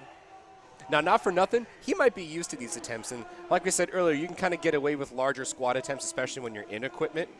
But 12.5 kilos across the board, those are sizable. 12.5 is a little bit more than 25 pounds here. And he's in the 60-kilo weight class. So this would be over 4 times his body weight. And he already hit a 10-kilo PR in his second attempt. This would be a huge PR for him if he gets this. Oh, find it through. Wow. And there it is. Let's Looked see like what the good judges depth to me. Oh, unfortunately. That's why I'm not a national ref. Unfortunately, that's going to be a no lift based on not squatting deep enough. Now, we are going to see the replay here, but I believe this is the side that he got the white light on. And it's just so close. I mean, he's had a textbook squat all day. He is very, very upright, but Really is. it is close on the depth. So, unfortunately, that's going to be a no lift for him. They could go to the jury and attempt to protest that, which you can do for any lift, for your own lifters, for your competitors' lifts. So up next, we've got Cordarius Harris. Now, here's a guy, Cordarius Harris. Now, here's a guy who is a power lifter in every sense of the word, folks. Now, he did miss that 252.5 on the second. and he came down very, very slow with it. He really did, but looked a little bit more sure of himself on this unrack here. Watch those knees here. We want to be sure that both knees are locked at the start here. Come on. Oh, he's not going to be able to find his way. I mean, you just see the look on his face. He was very, very determined at that. He's the returning national champion. Still walked away with his opener. And he is currently still forecasted in first place based off openers, so. Yeah, and he is not going to risk facing bomb out like some of his fellow lifters are. So he's still in the race. He's still in the hunt. And, yeah, in that 60-kilo division, he is forecasted well ahead. I mean, he's a special talent. Hopefully we can see him come back in the bench and deadlift, go 6 for 6 there, getting a little bit of redemption. Getting wrapped up here now, Mr. Brady Price, 257.5 kilos, 567 big ones. Again, Midland University, another one of their many products that we'll see this weekend. And if we're looking at the forecasted total, Brady Price is forecasted in second place behind CJ, but it's not that big of a spread. It's 12.5 kilos. I mean, that's one missed attempt. Now let's say, and I'm going to pause you right there because I think I know what's about to happen here. Brady Price able to finish this squat and lock it in. That looked like a great attempt. 2 to 1. It's a good lift. That changes the game plan here. So right now, like you said, with that lift, that put him at a forecasted 12.5 kilos behind. But CJ already missed 600, and he only has 267.5. That shortens the gap almost completely. It shortens the gap, yeah. It's going to be tight between those two in the open and junior 67.5 kilo class. Let's wait and see here, folks. CJ Shuford, and both lifters from Midland University. So this we kind of see a similar story there in the women's division as well as the men's, with the lifters in Flight A coming out of Blue Mountain battling against each other, so tight in the forecasted total. And same here in Flight B between Brady Price and CJ Shuford. Got Tim Anderson sitting in the corner there, an equipped guru himself. This is 606 pounds, ladies and gents. And this will affect the play out of the totals very significantly if he does not hit this. We hope he does. He finds his way, ladies and gentlemen. Maintains his 12.5 kilo lead over Cordarius Harris. Over Brady Price. Or Brady, excuse me. That was a great job from CJ Shuford. If we watch the replay here, if we remember on his second attempt, he squatted up and it was fairly fast, but he missed it on depth. So Yep. he was able to sink it a little bit more, and it did make the lift a little bit harder. He was able to lock it in, squat up with the weight, and I mean, we're going to see that battle unfold throughout the day. CJ is ahead on forecasted total, like we said, but anything could happen. If he continues to make attempts, then he could very well come out on top. But if he fumbles the bag, then that's where we can see Brady sneak in. And folks, if you're trying to follow along to everything that Adriana and I are saying, be sure to tune in, liftingcast.com/meet, scroll down to the 2024 USA Powerlifting Equip National Championship link. A little thumbs up there for Cordarius Harris. And we see here, folks, like I was talking about earlier, you might have seen just a quick blip there, but Sophia, she had those loops on the top there, so super individual there. Goes to show how tough equipped powerlifting is.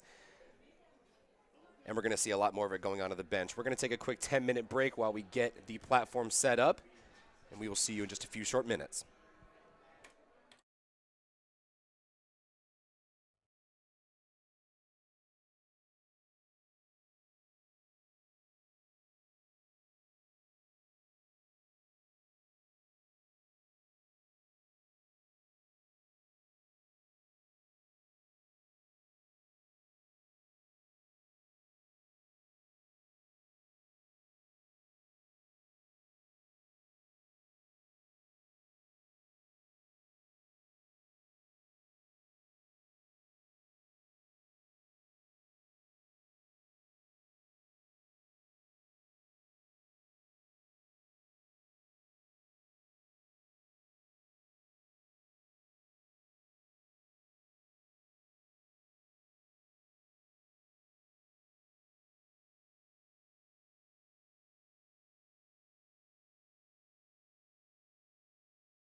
say personal trainer. All right, folks, it's been a wonderful 10-minute break, but welcome back. It's time for the bench press. Arguably the more complex power lift, the most complex of the 3 power lift, and especially when we get to the equipped benchers, it's even that much more Difficult. of a complex lift. Like I said, with equipment, you're talking about benching against the shirt, and that sort of thing. But it makes it super interesting to watch. Exactly. And let's start the action off here, Miss Ann Whitmarsh. Now, this is actually Ann's second round equipped bench pressing, because she did compete in the bench press equipped, or bench only equipped portion last night. Wow. And then so she's doing the full power version today. So she gets to bench one more time here. You see she's handled in the corner by Pauly Steinman. Oh, a little bit of a fight. A big fight coming out of Ann.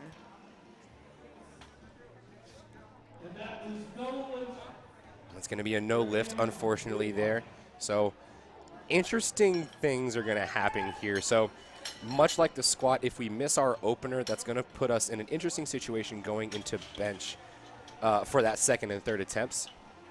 Now, Ann Whitmarsh, she is the only lifter in her age division, so she is going to come away with the gold medal here. However, if she's not able to register a bench press at any point, it all goes down. Yep, and she has chosen to repeat that 45-kilo opener on her second attempt, so we're going to see how that looks when we come around to it. But first, we're going to have Jaylyn Fernandez. Unfortunately, she did bomb out in the squat event, but I'm super happy to see her out here coming out for the bench event. 47.5 for her opener, and she gets it in. That's a great lift there for Jaylyn. 3 white lights. Coming up right behind is Autumn Gilday. Now, Autumn also one of those lifters that did bomb out of the competition, so she wasn't able to post a number for her squats. However, we do see her waiting in the wings, so she will be coming out for her opening bench attempt at 52.5 kilos, 115 pounds. And like you mentioned before, with equipped lifting, especially in the bench press, it's known as the most complicated lift. Equipped lifting just makes it a lot more complicated. I was speaking with Eric Cordiero between the disciplines during the break, and he was informing me that with a bench shirt, sometimes, I mean, the weight makes all the difference. Sometimes you've got to go heavier in order to get more use out of that bench shirt. So Right. It'll put lifters in tricky situations where, oh, they missed their opening attempt. And typically in raw lifting, you would say, hey, you missed your opening attempt. It looks like strength. You repeat it. Sometimes in equipped lifting, you need to add more weight. And the same thing is true in the squat event. And it just makes it all the more risky to kind of use that strategy, but also very, very interesting to watch. And especially if that weight that you miss is going to be on your opener. You haven't secured the total. Exactly. And you obviously can't go down. Everything in powerlifting is ascending in weight. And even from a referee standpoint, I know you mentioned Eric Cordero, who's state chair in Massachusetts, head coach of Boston Latin Powerlifting. But you were talking about the referees here. 55 kilos. That's going to be a good lift there for Lydia. But even from a referee standpoint, like you were saying, it's super, super hard to adjudicate these lifts. You were just in the chair in the last session, Adriana, and you were in the chair for all of the bench. That very, very long flight session of bench. Can you tell us a couple of things that you were primarily looking for in the bench? Yeah, sure. And I was refereeing during the raw portion of the bench press nationals, and even then, bench press, you're looking for the most things. You have to watch out for the butt staying in contact with the bench, the shoulders, of course, staying in contact, the feet staying flat on the floor, which we saw a lot in the previous session, and even in the attempt that we just saw from Jasmine, she did get 1 yellow card from the side referee, which I threw a lot of last session for those heels coming up, and it's just a very, very technical lift. You've got to make sure the grip is a legal grip, not too wide, And with equipped lifting, it just makes it all the more difficult because there's that much more of a chance for there to be mishaps, misloads, or not misloads, excuse me, misgrooves Right. that we see. We said those bench shirts are made of canvas. Well, actually, looked like Elise is competing bench raw. Yeah. But unfortunately, that was a no lift. Curious as to what that issue was. It was possible that it was a missed command. Yeah, looked like it saw was a yellow from across the board. She jumped the start command. Okay. Speaking of commands, what are they going to be in the bench press? Well, I'll tell you. So we have 3 commands in the bench press, which is part of a vast reason why the bench press is the most complicated of the 3 power lifts. You do have to abide by 3 referee commands.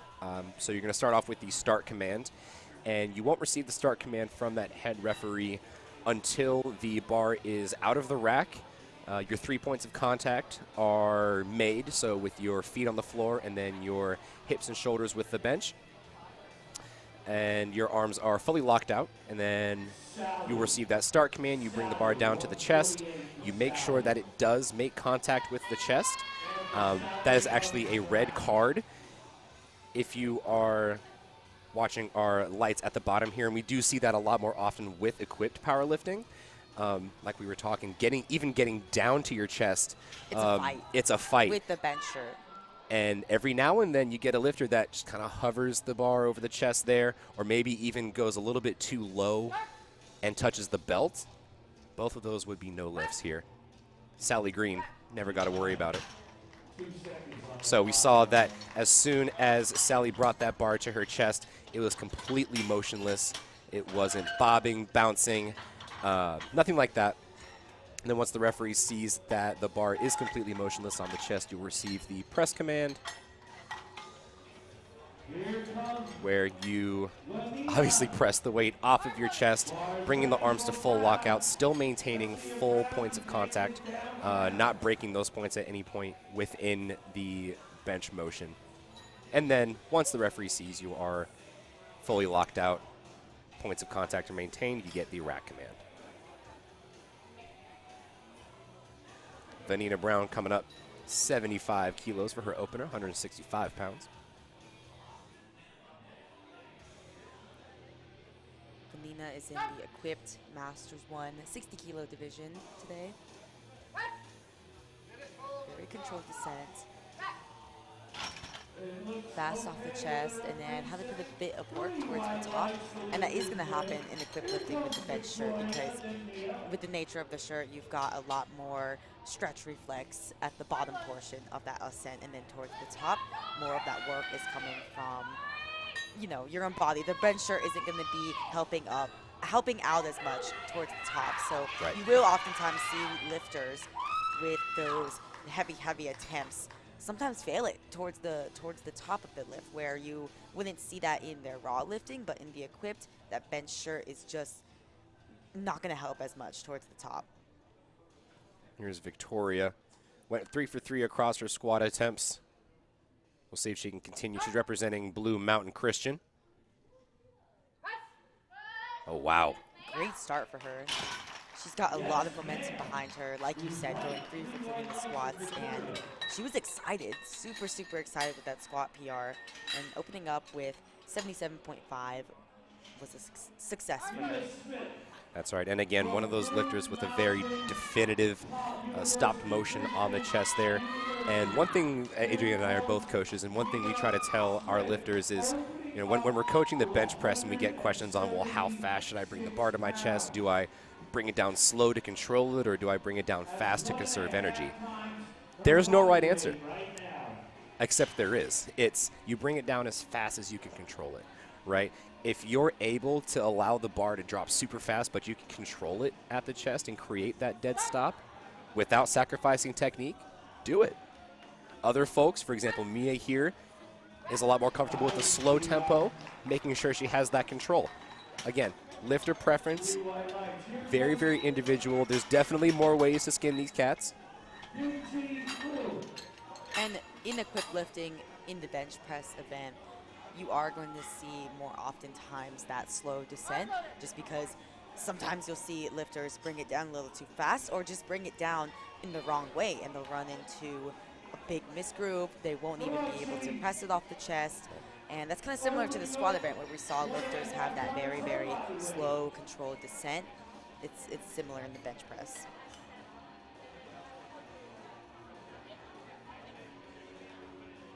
All right, Q Liu, she also goes by Sophia. Sophia Liu coming out to a 90 kilo opening attempt in the 60 kilo weight class, and not even that, she weighed in just a hair above 56 kilos. Oh, wow. So this is some big weight for her opening attempt. She's got a big goal today to get her pro card in the equipped division.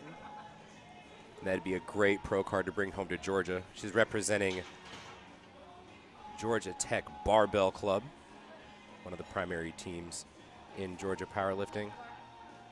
She's got that rack height there.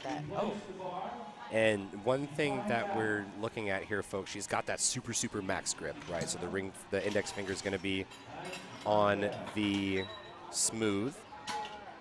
And if you saw the little peek at the rack height there, it was on the next to lowest setting it could possibly be on. So these lifters are getting every single inch out of these benches that they can. Yep, and for Sophia's opener, unfortunately, that is going to be a missed lift for her. I believe that she might have timed out on her attempt. So perhaps kind of similar to what we saw some lifters in the squat. They just missed their attempt. They timed their opener wrong. They missed coming out with the full amount of time. She did take a long time on her setup, so that could have led to timing out. That definitely a factor. Mm-hmm. Back to the top of the order now, Miss Ann Whitmarsh going for her 5th bench press of the weekend. Not many folks can say that they've gone under the bar 5 times in a bench shirt in competition, but Ann Whitmarsh definitely can.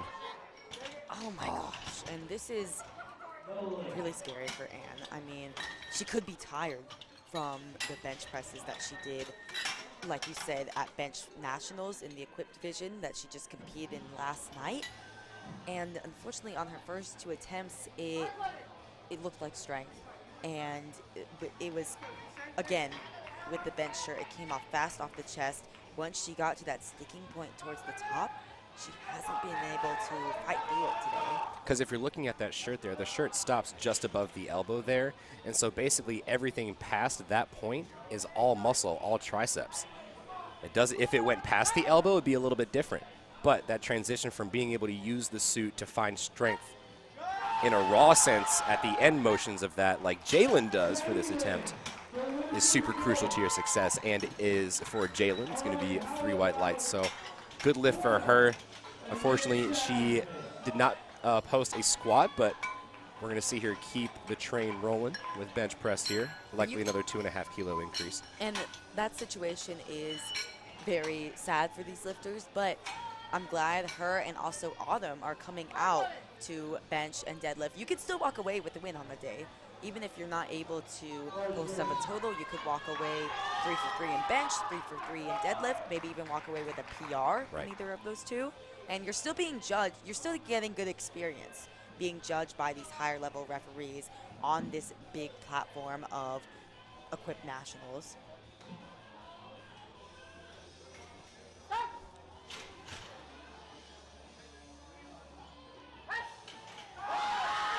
What a fight there for Autumn Gilday. It's not going to look good, unfortunately. And like we said, that transition going from the equipment to our raw strength at the triceps there.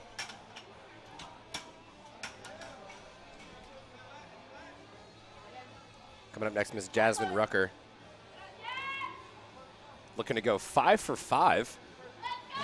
Having a great run all the way through her squat attempts, finishing at 125 kilos, so 275. And then now she's looking to go 126 pounds for this second attempt here. Yeah, Jasmine had a, like you said, she has great momentum so far. She actually only just started competing in November of last year. Wow. And she was able to hit the podium at Collegiate Nationals in April, now trying to walk away with an equipped title.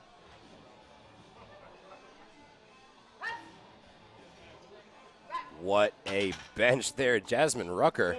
And for being such a new lifter in the game, she's had really good attempt selection thus far. I mean, if you just look at this second attempt here on the replay, she has a very, very controlled descent. Once she gets that press command, I mean, even on this slow-mo replay, it flies up. It looks like a good second It really attempt. does. Coming up next, Miss Lydia Fontaine, able to fight her way back after a very tough run of squats. 110 kilos. So now she's going to bench 62 and a half, so 137 pounds.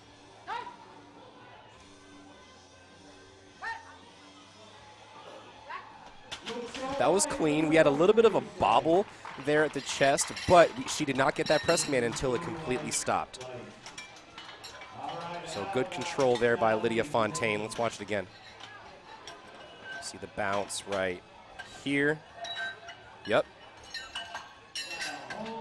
She held it at the chest. Now looking back at it, it did look a little, I had a little bit more motion than I initially thought, but she's on the board. She has that 67 or a 62 and a half bench. And that is going to lend to getting a longer press command. You see sometimes at local level meets, lifters will say, hey, why was my press command 1, 2, 3 seconds long? And oftentimes it is because they are not having control at the chest. That chief referee is not going to be timing out when to give a press command. They are just there to have the job of giving that press command when the bar is fully motionless. So that just shows the importance of having a lot of control over the bar. For instance, Sally Green there was able to have a lot of control of the chest, get that press command very, very quickly. It is a good lift to the one. She did get a yellow card that I'm not exactly sure what was for. Perhaps, I mean, she did get that fast press command. Perhaps that referee thought that she jumped it. But it's very possible. Yeah, we also didn't really see a good view of the feet or the hips there, so very possible that side referee saw that there. Yeah, that yellow card is definitely kind of a catch-all for everything else besides the standard infractions like up, down, or soft elbows. So we've got Elise Eckford here.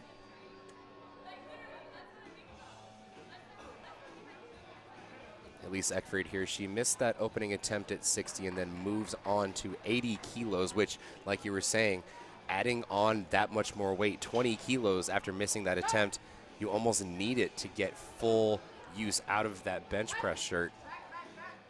And there we go. Right there.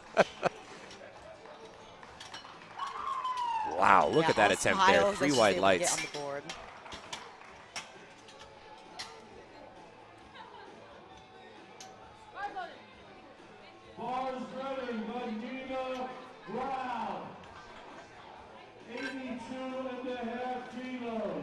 Coming behind Miss Vanina Brown. 82 and a half kilos, so that's 181 pounds.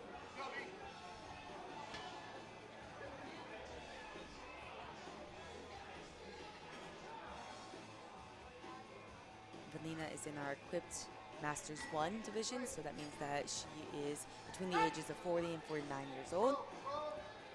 Bench pressing 82 and a half for her second attempt. We'll watch the hips there. Looks like she's able to lock it out, but I wonder if she kept her hips down enough for the judges. She does. It's going to be 3 white lights. Probably just barely keeping that on the bench.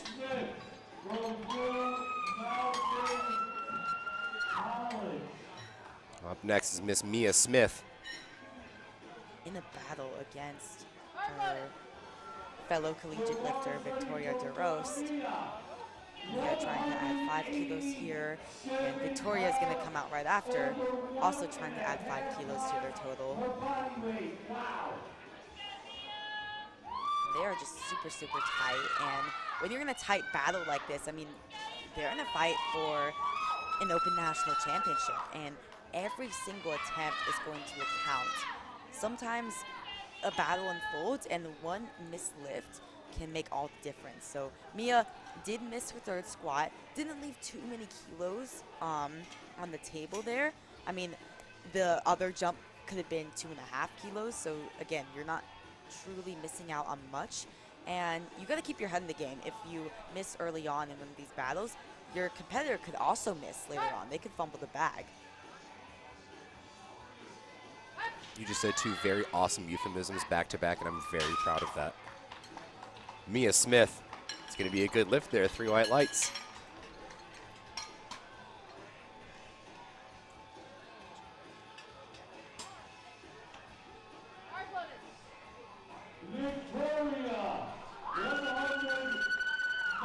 Victoria DeRose, great attempt there, and a wonderful dismount. Very gymnastic, if you will, here.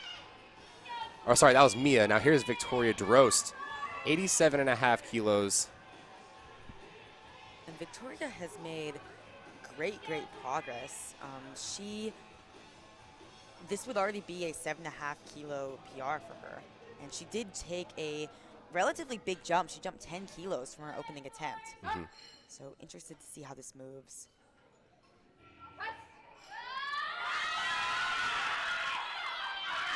All right, so not able to find the way. Jinx. We're just locked in, Adriana. We're just locked in. Not locked in, but Victoria, she already put in that third attempt very quickly. She's going to be choosing to repeat that bench. And, I mean, that's exactly what I was talking about just a few minutes ago. When you're in a tight battle like this, Mia missed her third squat early on, but now the tides have turned. Early on, it seemed that the momentum was behind Victoria as she smoked her final squat attempt, but now jumped 10 kilos in the bench press and ended up missing it. So if she isn't able to come back and hit that on her third, that could be very interesting in the development of that 56 kilo battle. Yeah, at the moment, Mia has pulled ahead, and this is just on forecasted, ladies and gents. So based off of the deadlift openers and what they've both put in for their third attempt benches. So Mia Smith here currently pulled ahead of Victoria DeRose by 2.5 kilos on the forecast. So we will see. Now here's Miss Lou. Oh, and it was difficult. I think she locked out her elbows, but okay, 2-1. It's a good lift by the skin of her teeth. She is back on the board. She missed her opening attempt. Wasn't even able to take it. I believe she timed out. But now with this second attempt. Look at how soft that touch is. Look how short the range of motion is, too. She's got a beautiful arch. And she did get one yellow card that could have been for jumping a command. But I'm not exactly sure. Majority does roll. She is able to get those 2 white lights that she needed to get on the board in the bench press. She can breathe a sigh of relief, especially given that it was a little bit of a fight towards the top. Right. Speaking of fights, Ann Whitmarsh needs this lift to stay in the competition. She had a goal today of getting a world record total. And unfortunately, there it is. Ann Whitmarsh, very unfortunate there, has bombed out in the bench press event. Just opened a little bit too heavy. And now I wonder if, and unfortunately, the powerlifting powers that be don't allow us to do so, but if she could just take her equipped bench from yesterday and just tack that onto this total, that'd be pretty awesome. But no, she was going for that all-world record total there. For the equipped 60 kilo class, but unfortunately not able to post that total. I mean, she could still walk away from the weekend with the win. She was able to get a squat PR, and hopefully she can come back in the deadlifts and get a deadlift PR, even if she isn't able to go for that big total. Yeah, good grab there by the spotters. That was pretty tough off the chest there.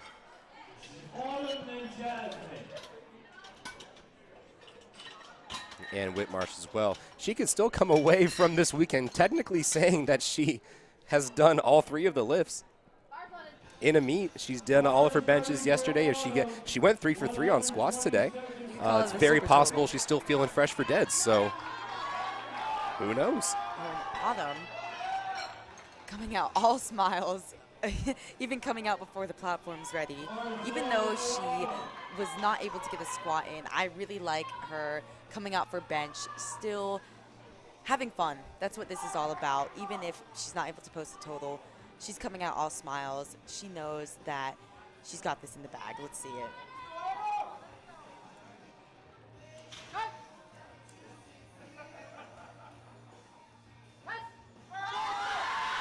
blast off the chest there, really utilizing the shirt. She's on her way up. Fighting through. Pinkies down, finds the lockout. What a battle out of Autumn. Wow. And that is why I'm so glad she came back for the bench press. I mean, after not a good squat event, not able to walk away with a squat, coming back to the bench press event, hitting her third attempt with such a grinder lift. I mean, a fly could have landed on the bar, and I don't know if she would have got it. That was phenomenal job out of Autumn Gilday. I counted at least a 6-second press there. And At she least. can walk away with the win. She can walk away with the win in her heart, knowing that she was able to still have the fight in her heart to come back and hit that. And hopefully we can see the same for her in the deadlifts. Here's Jasmine Rucker, product of Blue Mountain Christian, taking her last bench attempt at 62.5. Very slow, methodical on the way down. Getting pretty close to that belt, I will say. But we're able to find lockout. Looks like it's a good lift. 3 white lights. Jasmine Rucker has not missed a lift throughout the entire competition. You just cursed. That's the commentator curse, ladies and gents. I mean, I had to draw point to it. I mean, Jasmine only started competing not even a year ago. Oh, she's performing. Yeah, and she is executing throughout the day en route to become a national champion for the very first time within her first year of competing.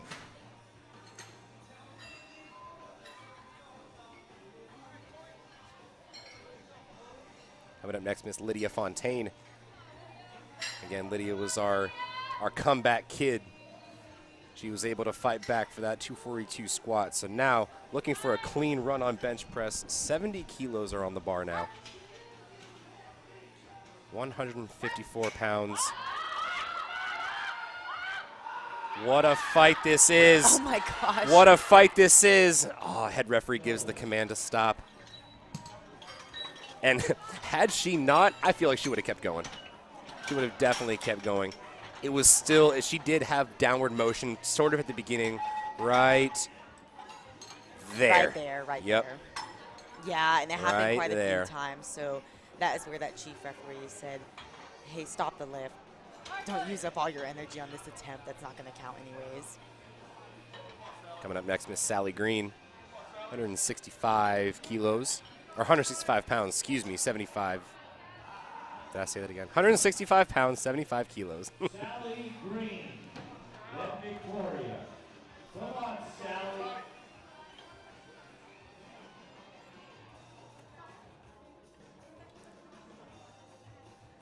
This is Mr. Brian. Sally Green's handled in the corner by Brian Bastide, whose daughter, if I'm not mistaken, actually competed this weekend as well in the youth portion. Sally Green, unfortunately, not able to find her way off the chest with that one. She did only jump the minimum amount that you can, 2.5 kilos. So she can still walk away from the bench press knowing that she kind of put all that she had on the day on the platform. Up next is Miss Victoria DeRost, looking to retake 87.5 kilos. She did miss that on her second attempt. Bars loaded, so we see her getting in the zone now. And this is very much a contradiction to how she was in the squats. I mean, in the squats, she was all smiles. Now, she knows that a lot is on the line, and I see that smile again there.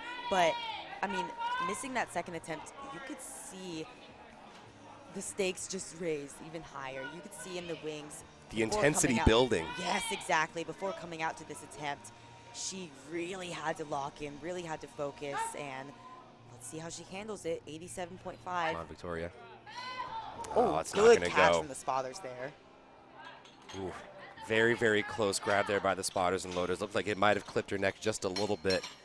But that is why we have spotters and loaders there, ladies and gents. When we have equipped powerlifting, it's so much easier for that bar to come flying towards the head. Let's watch back here.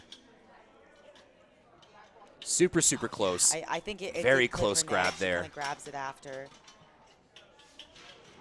I believe she's okay, though, and that is very much thanks to the spotters and loaders being super quick with that catch.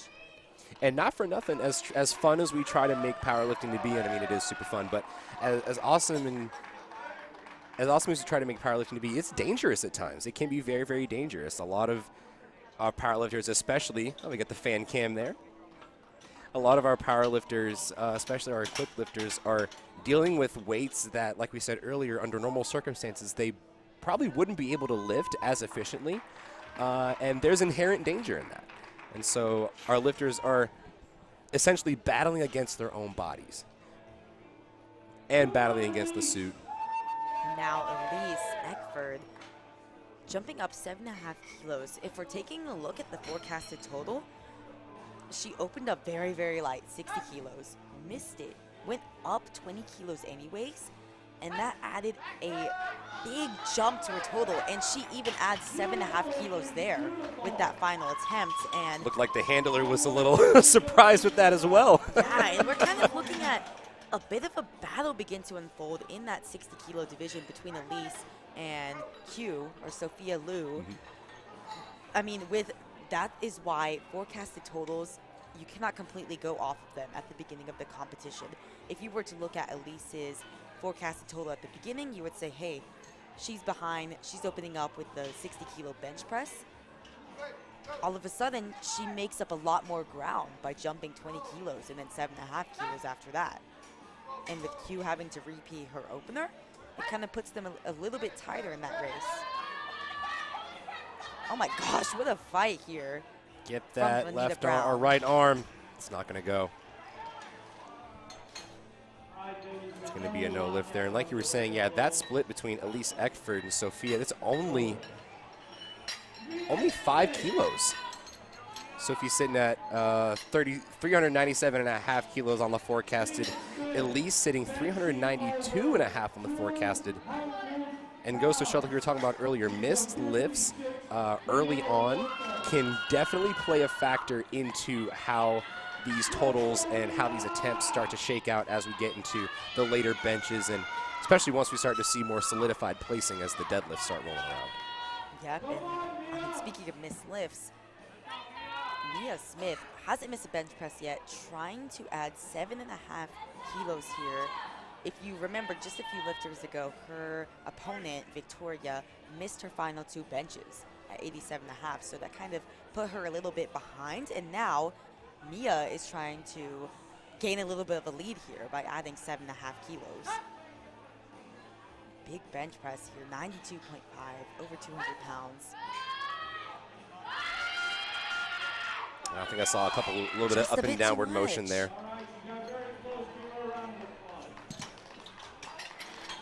And I mean, very, very similar to the 60 kilo division. Now in the 56 kilo division with Mia missing that final bench press. Again, only 5 kilos. Again, it is tight here. So much is on the line. National titles across all weight classes, but it's especially exciting when you've got these lifters in a battle and it's like so tight across the day, and we're gonna see it come to fruition in deadlifts. Now here's Miss Liu, 397.5 on the forecast. So if she takes this, she will have a 5 kilo lead over Elise Eckford. If she misses this, they'll be tied in that forecasted total. So we're gonna see how Sophia or Q Liu handles this, trying to add 5 kilos, trying to stay in the lead ahead of Elise Eckford. And this isn't a simple game as where you can just add weight to the bar. This is 209 pounds, and she just barely weighed in at 56. Oh my gosh! And I thought she lost it just off the chest, but she fights. It's going to be a no lift. Going to be a no lift. And what did you point out there, Nick, on the chest? Oh, the hips came up quite early there on the press, and from the angle that we saw initially, we've got a phenomenal view, by the way. Thank you to the Barbell Productions team for all the angles, but from this view here, we can get a good angle of, there's a see those hips good bit of off. daylight down there. Mm-hmm. And I think that was why I was watching the bar speed, and I kind of thought that she lost it right at the beginning, but then I think she was able to gain that speed back by lifting the hips off. And that is why exactly that it is a rule that you've got to keep that butt in contact with the bench because exactly as we saw there, by lifting off the hips, she was able to make the lift easier, was able to complete the lift. And now Miss Q is sitting right neck and neck with Elise at 392.5 kilos. Going into deads, it's going to be a party.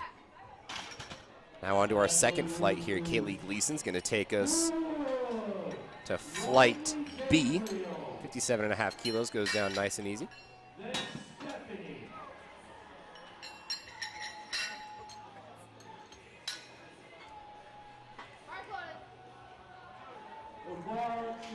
Here's Miss Riley Gabriel. Now, unfortunately, Miss Riley Gabriel, she had a tough go on squats earlier today.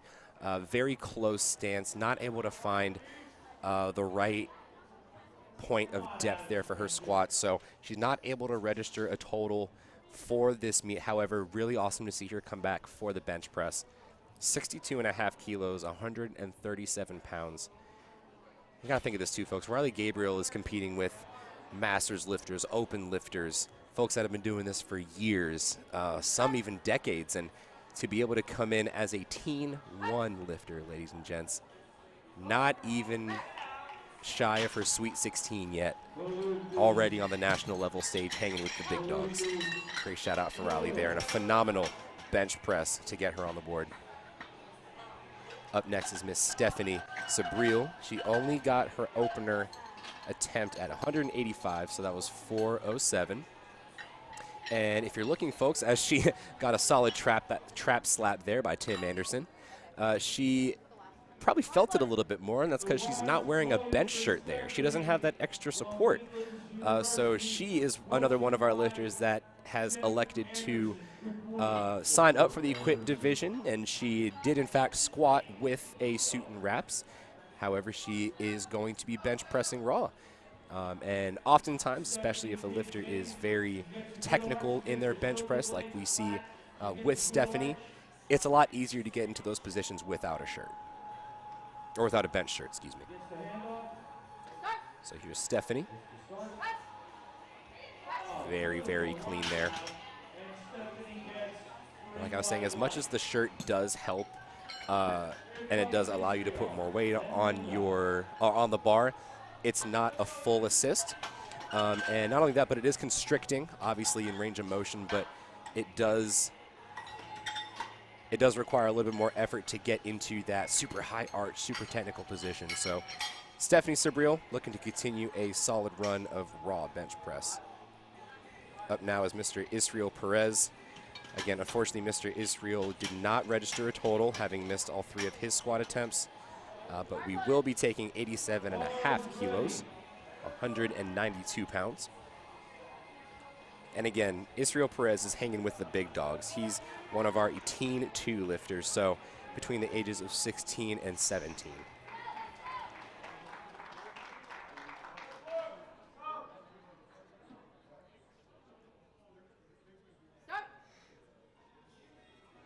Ooh, okay, very slow, methodical down to the chest here. Forceful on the way up. That's going to be a good lift. Looked a tad surprised coming off the bench there, but I think he was just looking for coach. Coming right behind is another lifter who unfortunately not able to post a total, but Miss Linda Kelly, she's going to be taking a 95-kilo bench press. She's in the Masters 2 division. We saw she had a decently rough time on squats there. Even on her 3rd attempt, she elected to not even go the full ascent there.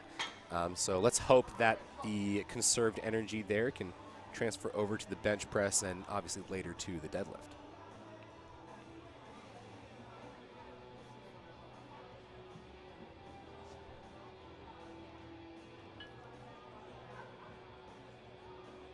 All right, and we see Ms. Linda Kelly using great use of the bench blocks there.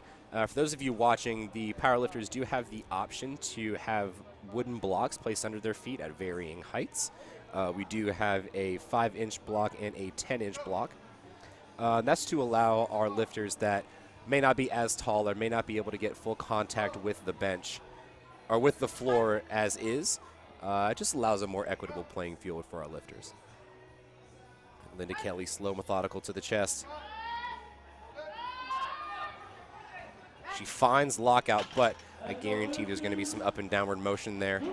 And there is, but I didn't say it wouldn't be a good lift. 2-1. Way to fight there for Miss Linda Kelly.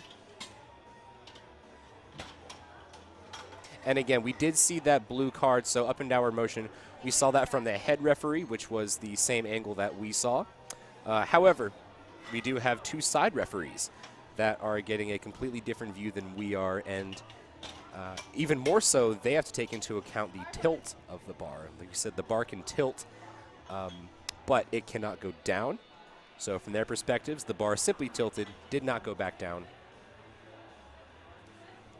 Up next is Mr. Christopher Medina Jr., 95 kilos, so 209 pounds. Rocking the combo A7 and Titan shirt. 2 of our primary sponsors for this weekend. Very clean press there. Very nice, Christopher. Must have been the coaching for half the draft. Following right behind is Gilbert Perez. And Gilbert Perez, one of our squatters who did so raw, so he did that in knee sleeves. Oh, sorry. Wrong lifter. It is actually Lawson. Gilbert's coming right behind. This is Lawson Navarre, taking 97.5 kilos.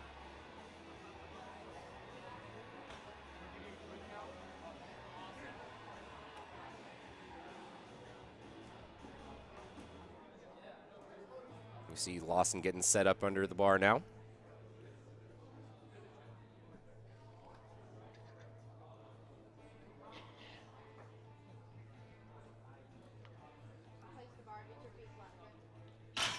And we got our replace command there. So that indicates that either from the head referee we didn't see elbows fully locked, or from the side referee maybe we didn't see full contact with the floor or the bench. Well, we get the start command here.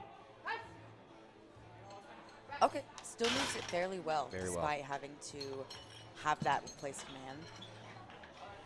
And he does get 1 red, yellow card from our side judge. And again, like you said, could have been the foot lifting off the bench, maybe the butt lifting off the bench slightly. But thankfully, he's still able to get on the board, as we say, get that opener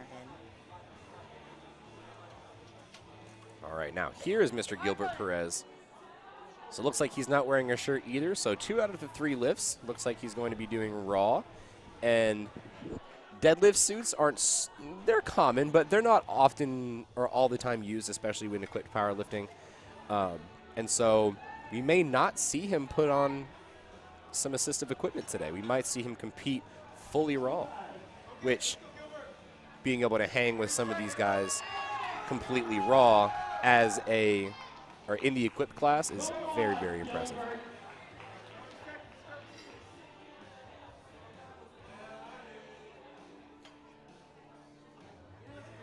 After Gilbert comes Sophia.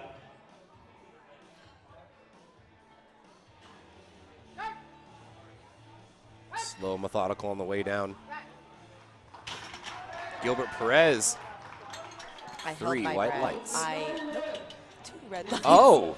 I thought that he might have jumped the start command. I think he just barely jumped it there. If we Let's saw see this here. replay, I mean, we're not going to be able to tell. Oh, when he yep, took that so start command. the hand Oh. wasn't down until he was already somewhat halfway through that descent there.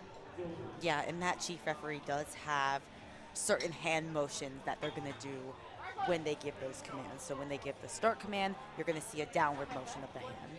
So you could see that Gilbert just barely jumped that start command. Bars loaded now for Sofia. There we go. Finally got it. Took me all the way to bench, but we got it, Sofia.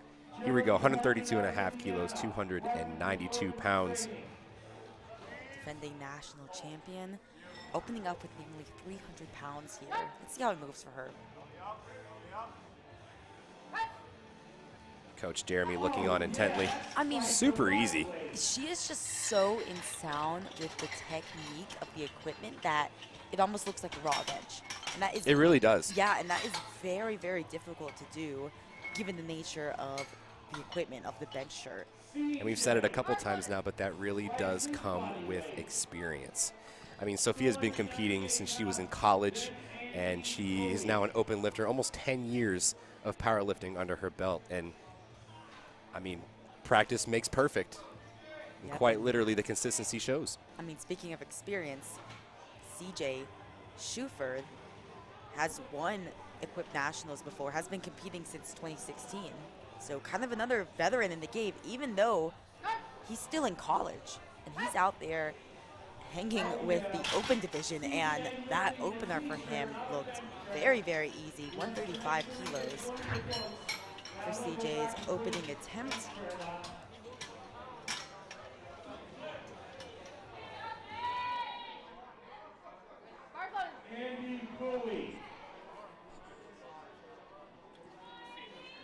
Mr. Andy Buies walking up now, bars loaded, 137.5 kilos.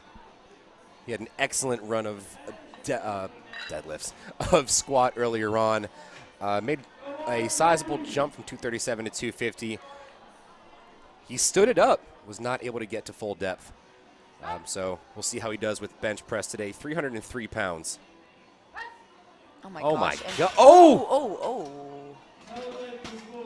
And that is a very fast grab by the spotters and loaders. They really did the best they could. That came down fast. Yeah, and Let's watch that again.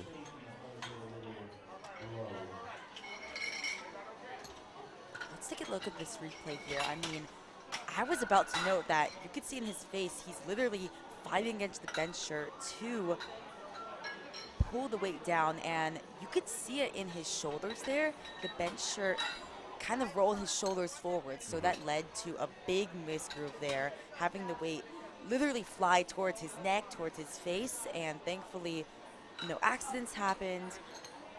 I think, yeah, no accidents happened.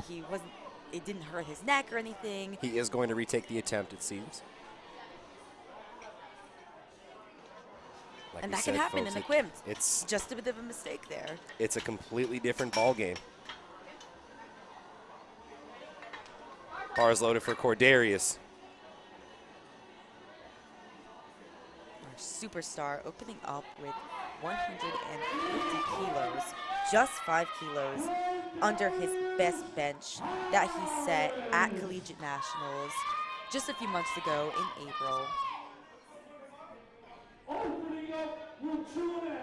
60-kilo lifter, weighed in just a bit over 59, on the route to becoming best male lifter of the entire Equipped Nationals, at least on this day. Right. We'll have to see how the rest of the competition goes tomorrow. We do have all the lightweight lifters today, but Cordarius is surely going to be up there. And Gino let us know right before that bench jump, that was over 2.5 times body weight was that opening bench press there for CJ Show. We are only going to see more and more weight on that bar for the CJ Show. We're going to call it the CJ Show. CJ Shuford. Now, before we get back to him, we've got Mr. Price, Brady Price. 352 pounds on the bar. Another Midland product. And you can see, ladies and gentlemen, as Brady's making his way up to the bar, the bench shirt is almost forcing his arms in front of him. And when you're bringing the bar down to your chest, it's obviously the opposite motion and the opposite direction that shirt is woven, I guess you could say. And so these lifters are really, truly fighting against the shirt to be able to get the bar to the chest. That's kind of the con of the equipment, I guess, that it's very, very difficult to lift in, but the pro is that you can lift a lot more weight, of course. I mean, this is 160 kilos for Brady. He's a 67.5 kilo lifter. It looked okay to me. He locked it out, 3 white lights. And you saw it go super, super fast off the chest and then towards the lockout. He had to put in a lot more work. We're going to keep on keeping on through our second bench attempts. Kaylee Gleason is going to start out those attempts. She's going to go up from 57 to 62.5 kilos. So a nice 5.5 kilo increase there, or 5 kilo increase there, excuse me. Another one of our younger lifters. She's in the Team 3 weight class.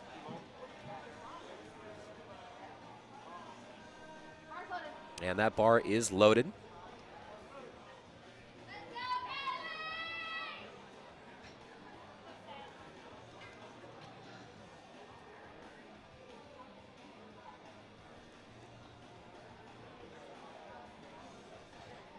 Kaylee Gleason currently sitting in first place for the equipped teen 3 67.5 kilo class. Also sitting in third for the open. And we're going to keep the trainer rolling. Yeah, solid attempt there out of Kaylee. Pretty light, Smooth, a little slow, but it didn't slow down. That's the thing.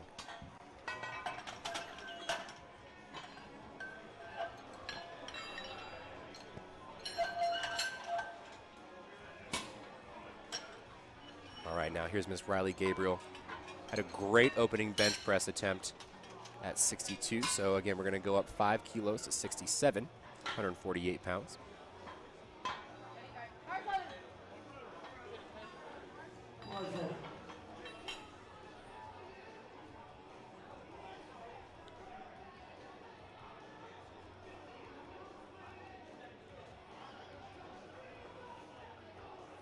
Riley getting set up under the bench press here.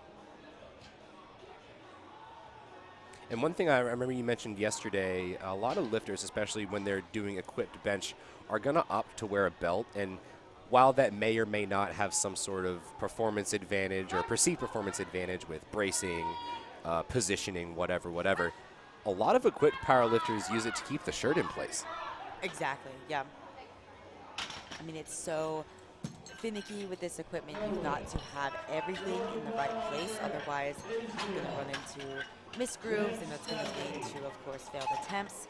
So, yeah, it's a really interesting strategy that a lot of equipped lifters use, and we've got another fam cam here. I like this. I like that view a lot. I think it's cool, too, to get a nice view of the crowd. You know, they're not just squatting. Or, I mean, we only see the lifter view, obviously, but the lifters are seeing the whole rest of the venue. So they've got a whole crowd of people that they're lifting in front of, and it's always good to see the energy of the crowd as well, helping to maintain that for our lifters throughout the evening. Here's Israel Perez, 203 pounds. He's got quite a lengthy range of motion given there with the longer arms. And when he has to fight through that entire range of motion, and unfortunately that's going to be a no lift for Israel. He did get his opener in, so that's going to be no lift on the second attempt. Now, looking at this replay, we can kind of see if there's a bit of a misgroove or... Oh, he got caught by the J hook. Oh, the that plate got stinks. Caught. And I saw this actually earlier in the last session where there were a few lifters who got the weight caught on either the safeties or the J hook, just part of the rack. And I guess it really is up to the lifters to kind of set up evenly on the bench press so that they're straight in the middle, so that kind of thing doesn't happen. But I think that's what happened there with Israel. And I mean, hopefully that is a good sign. It wasn't just on strength that he missed it. Hopefully he can come back, hit it on his third.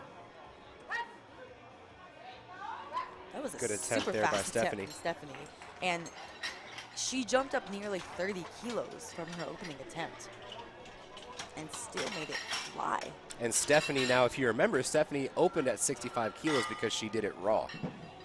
So she put on a shirt, added on about 30 kilos and took it for a ride, and clearly it worked.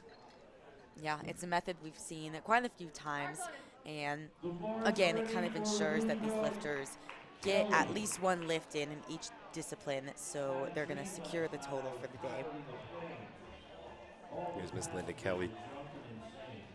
220 pounds on the bar. Big squat here for the Masters 2 lifter.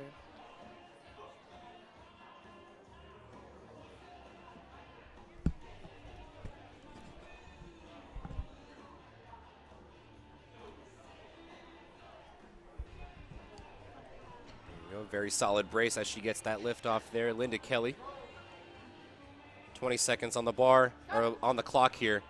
Finally gets that start command. 15 seconds left. Okay, solid.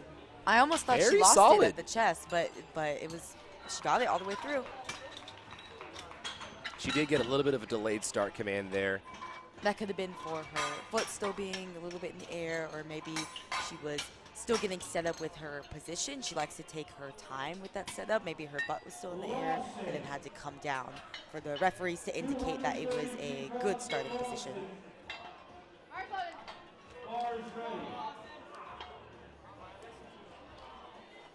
All right, coming up next, Mr. Lawson Navarro, 105 kilos, 231 pounds.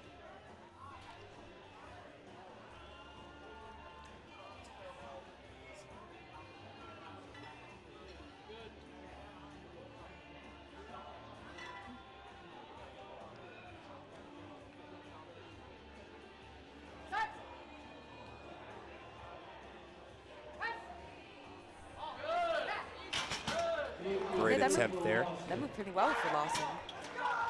And he is fired up for getting that second attempt bench press in. Emil Lawson was in grave danger of a timeout during squat, so glad to see that we have the energy up and ready for bench press here.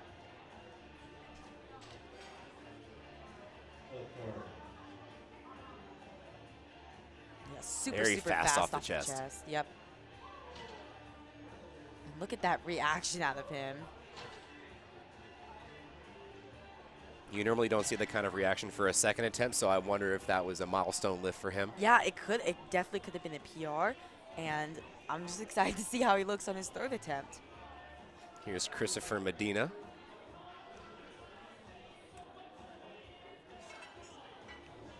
$231 pounds on the bar. His wrist strap fell off, Oh my gosh. and it doesn't mean a thing. He's still gonna press it out. And I think it looked good. If there was no any foot lifting or butt lifting, there it is. Wow. White lights for Christopher Medina Jr. Oh my goodness. I Great job gotta not see the letting that replay of distract that. him. Look, it Oh just my unwrapped gosh. on him. And I'm sure the referees noticed it, but I mean, Oh my gosh. it's not an infraction. He still was able to press up the weight, didn't have any up down, even if, I mean, it even hit the rack. Kept all points of contact on the bench there. That's athleticism. Pure athleticism. Yeah. Being able to keep the composure that he was able to, I really commend him for that. Here's Mr. Gilbert Perez. Again, maybe our only raw power lifter in this equipped portion. But this is 253 pounds. He did miss his opener at 242, so still going up a little bit. Interesting start there. I wonder if there wasn't any up and down or unlocking of the elbows. Guess not. 3 wide lights. He's on the board. We've got Andy Bui and then the national champion Sophia, followed by Cordarius, CJ, and Brady to round out the flight.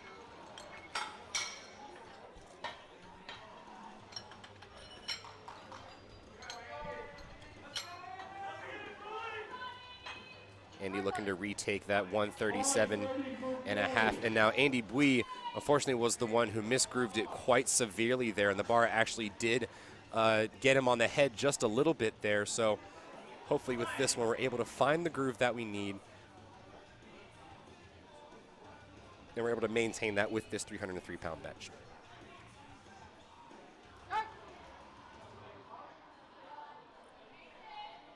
We're at the chest now. Much cleaner job there from Andy Bui. And just like we were saying, we've been saying this whole time, equipped lifting is unpredictable, ladies and gentlemen. It's volatile. It's even volatile. I love it. And it's even more volatile when you find yourself out of groove from one of the lifts that you're doing. So for Andy Bui to be able to come back from that is just a testament to not only his abilities as a powerlifter, but his resilience and his ability to just knuckle down, bite the bullet, and push through that weight. Yeah, I mean, it is very, very difficult to miss an opener in such a scary fashion that he did, and then being able to come back and hit it like he did on the second. Hats off to him. Here's the national champion, Sophia. So dialed in. 140 kilos. 308 pounds for Sophia. Sophia so dialed in. Oh, goodness. Awesome job from her. And again, just So super locked clean in. lifting out of Sophia. Wow, just excellent, excellent job. So far, phenomenal play calling there by both Jeremy and Mark there in the corner. So far, 5 for 5 on all of her lifts. We're excited to see what she does for her third. Now we've got Cordarius Harris, 5 kilos up from his opener. This would match the best ever bench he's done in competition. And quite a big bench. I mean, he just weighed in at 59 kilos. This is 155 kilos. Very clean work. Now, do you think he would have had another 2.5 kilos for the all-time PR? I think so. I mean, it moved fairly well.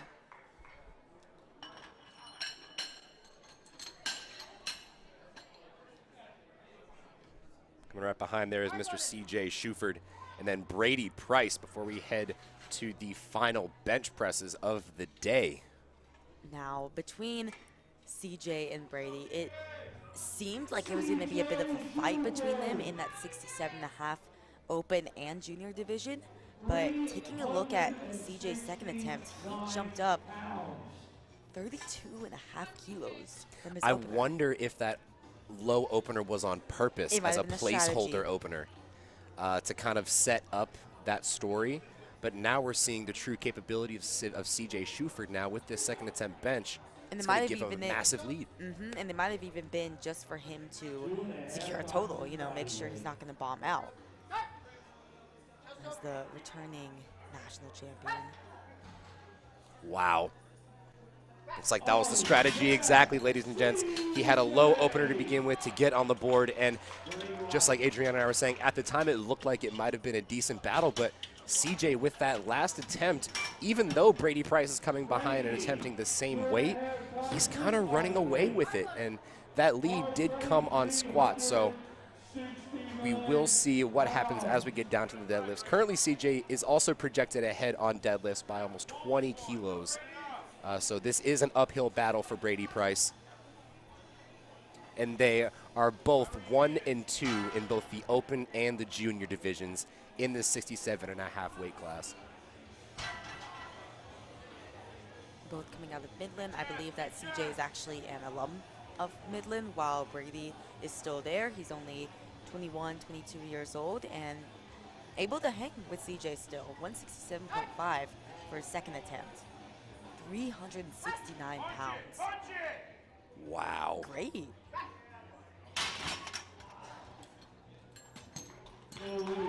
Nice confident dismount and nice confident look on his face.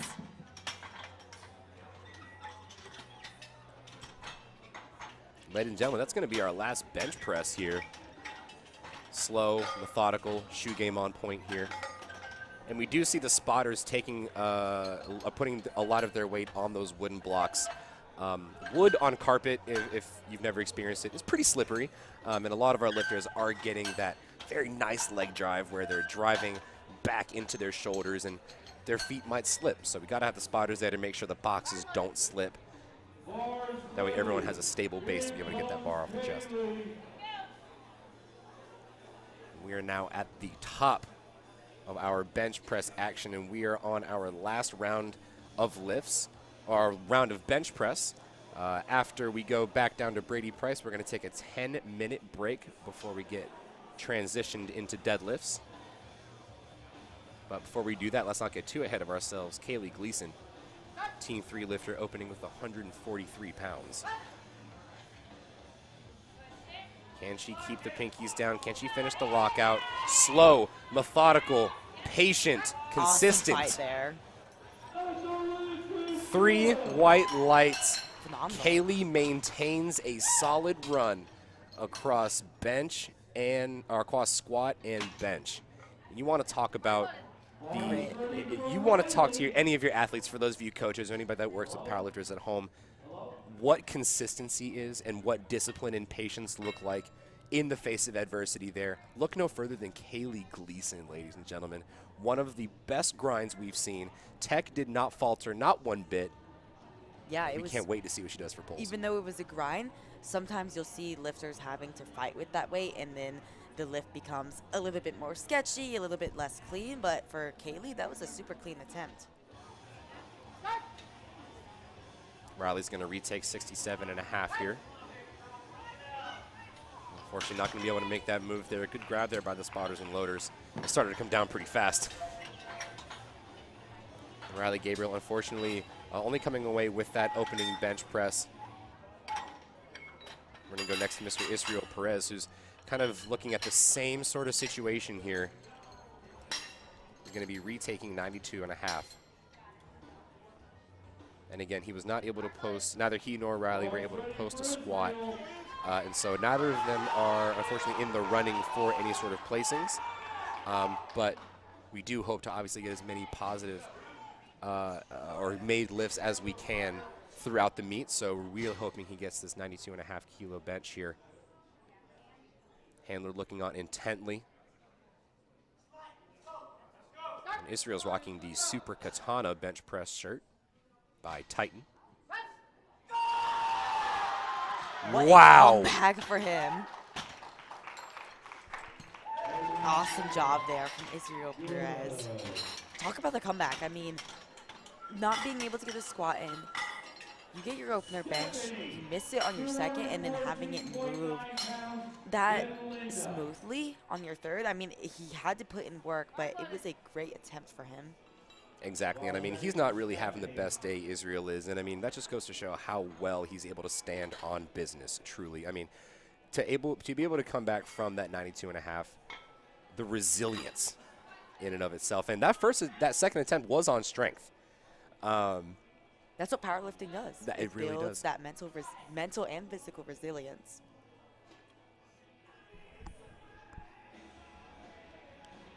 Bars loaded now for Stephanie. She's getting set up.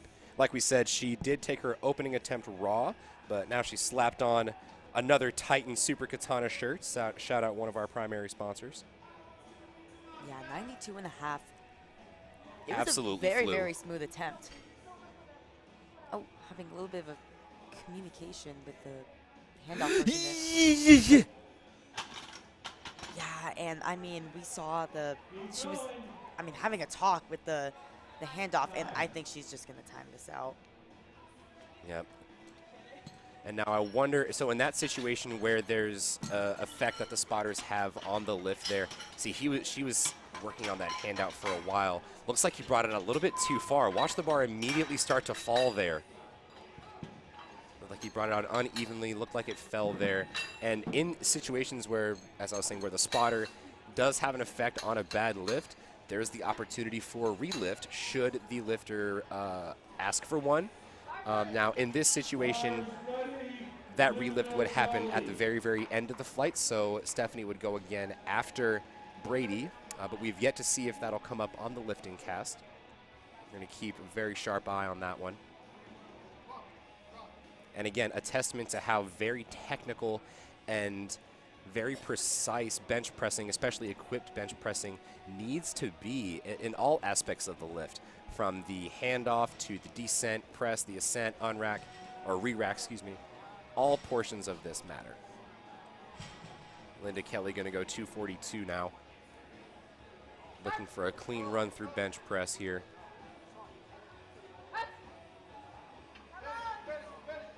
What a fight for Linda Kelly. Oh. And then once again, good grab there by the spotters and loaders. Really Started to grab. fall towards the head.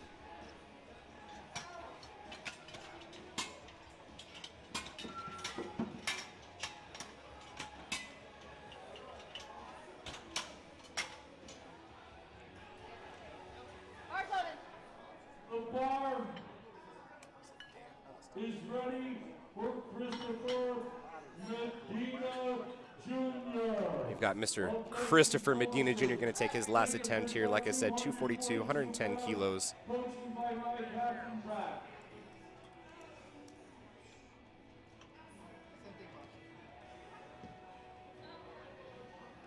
Christopher is once again, the returning national champion in that 56 kilo division. Trying to walk away in the bench press by matching his PR, and unfortunately the same thing did happen to him that it did in the second attempt. If you see that left wrist wrap, it ended up coming undone. He's still fighting with that weight, folks. Oh my goodness. And unfortunately just not able to lock it out at the top. I mean, so close, yet so far for him. Still walks away with 105 kilos and definitely en route to once again becoming the national champion.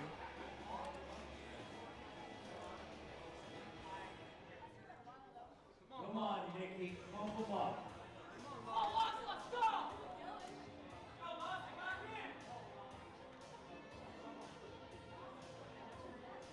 Here's Mr. Lawson Navarre getting under his last bench attempt here.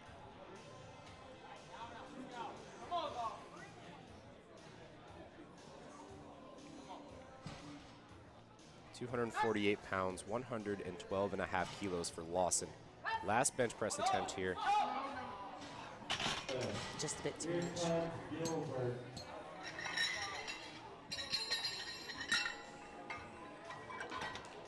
Next, Mr. Andy Bui, able to come back from a very interesting last squat and opener bench press there. But before we get to Mr. Andy Bui, we've got Mr. Gilbert Perez. You want to talk about intra-workout carbs. Gilbert Perez throwing back a couple shots of honey. Just for that extra bit of energy there that he's going to need for this final bench press and leading into the deadlifts. And we do see on the LiftingCast, ladies and gents, Stephanie is going to get that relift after Brady, and she's going to go up in weight. Oh, no, that is the same weight, excuse me, 97.5 kilos. But here's Gilbert Perez, Team 3, 259 pounds. Phenomenal Great attempt view. there.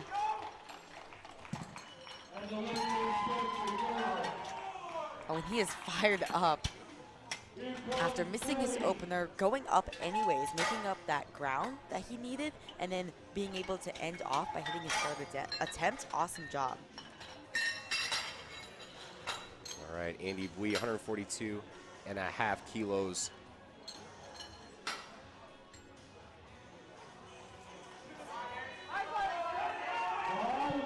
We see he is doing okay after that opener bench, and he did hit his second after retaking that 137. So now we're up to 314 pounds on the bar.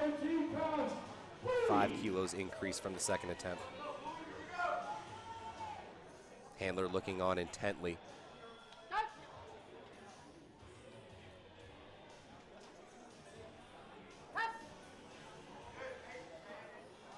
Slow, methodical, but we locked it out, ladies and gents.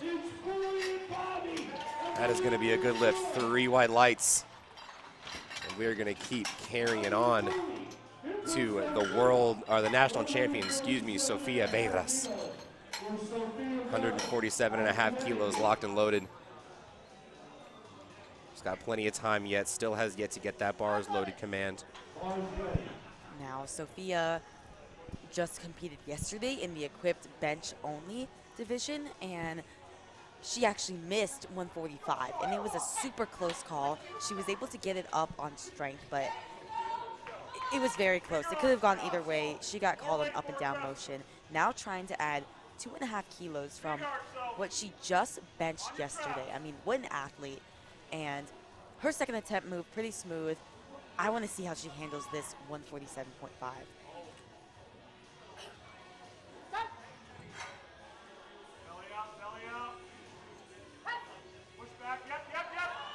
Beautiful. A master class. Sofia Beiras. How fired up she is. Big hug to Jeremy Hartman. Phenomenal play calling. Awesome job there. What an excellent effort there. Sofia Beiras looks like she's going to continue her national championship reign. I mean, just look at how clean this final bench press was for Sophia. You see her use that leg drive, but her hips didn't actually pop off the bench. And just look at that reaction. I mean, I can see why. That was a 2.5 kilo all-time bench PR for Sophia. And what a way to have the momentum behind her. I mean, 6 for 6 so far. I'm excited to see how she finishes the day. But first, we're going to see Cordilleras Harris finish up his bench press event, trying to get a 5 kilo PR here, 160 kilos, en route to once again becoming a national champion, and just a bit too much for the day. Still walks away, matching his PR with that second attempt bench press. And yeah, I mean, again, super fast off the chest, just at the top, really struggling there. It was wobbling back and forth. It wasn't super clean, and he just lost it. And with that, Cordilleras is going to bring us to our last 3 lifters of the flight before we take our 10-minute break. CJ Shuford, Midland University alum. He's got the bench press, one of the bench press goats, Tim Anderson, in his corner here. This is 380 pounds.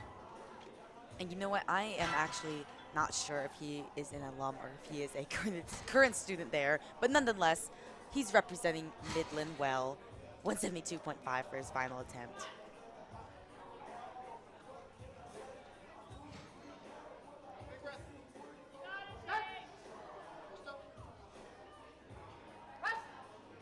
Very, very controlled What a descent. press.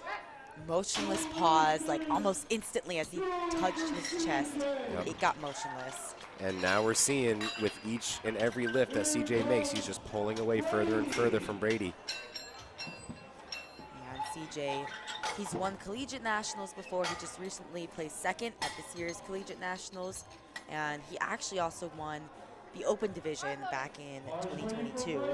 So he's looking to, again, come back and walk away with another open title. But here is Brady Price, currently slotted to be in second place in that 67.5 kilo division. But nonetheless, you never know what can happen in the deadlifts. But Brady, 175 on the bar for him. Big bench press here, weighing in at just a bit over 64 kilos, taking 175 for a ride. And Brady Price will not be our last lifter in the flight here. We do have Miss Stephanie coming behind for that relift. Brady gets the start command there.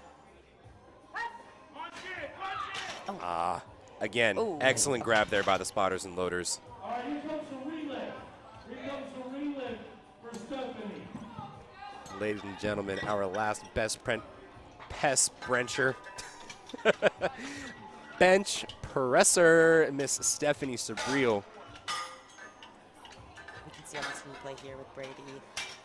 It happens so often with the bench shirt. They begin to press it, and then it just goes towards their neck, and that really just shows the importance of having a very experienced spotter and loader team. Absolutely. All right, now here's Miss Stephanie. Might have to call her the Backstreet Boys the way, oh my God, she's back again. 97.5 kilos, 214 pounds for her retake of the third attempt there. She's our last lifter of the entire flight. And if you remember, she had a bit of a mishap with the spotter there giving her a liftoff. There was a bit of miscommunication, and hopefully this is a better one, and it seems like it is. Still a little bit shaky, but we are there. Stephanie able to finish. Much better. Good lift there for Stephanie Sabriel. Will finish out strong. She is able to get her bench presses, and that's going to cover up our bench press action for this session. And it's going to be our last bench press of the day. We've seen so many benches today. And again, we've seen so many phenomenal benches today, and we've started to see the competition kind of play out a little bit with some of our lifters as we start to move into the deadlifts here, where those opening attempts or maybe those last attempts that were missed on squat are starting to show up as we get further on into the bench press. And those precious kilos matter. Yep, and you can kind of see storylines unfold here, whereas some lifters are gaining a bit of momentum. Maybe they're in a bit of a battle. Other lifters, they might not have had the day they wanted yet in the bench press. Lovely reaction there from Sophia. Sophia, what a show she's put on so far. 6 for 6 going into deadlifts.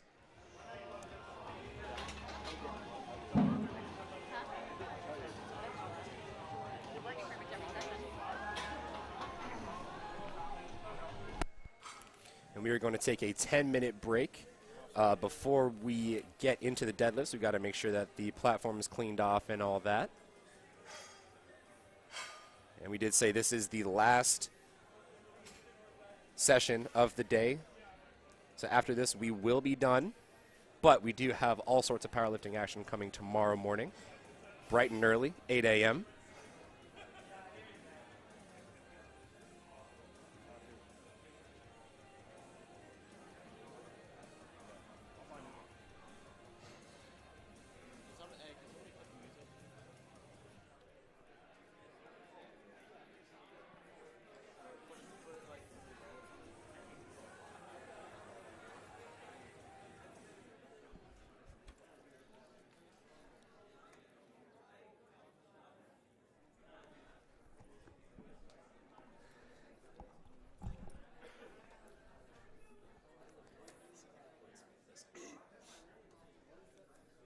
So we haven't gotten rid, if you all are still watching at home, we haven't gone off the air yet. We haven't gone on to any sort of previews or anything like that.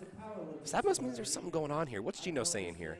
For many, many years now, and I know that he is a 9-time world champion, open world champion, that is. 9-time open world champion, 1-time masters world champion, and I'm going to introduce here from Partner Performance Training, who's going to give you a few more stats on this powerlifting phenom.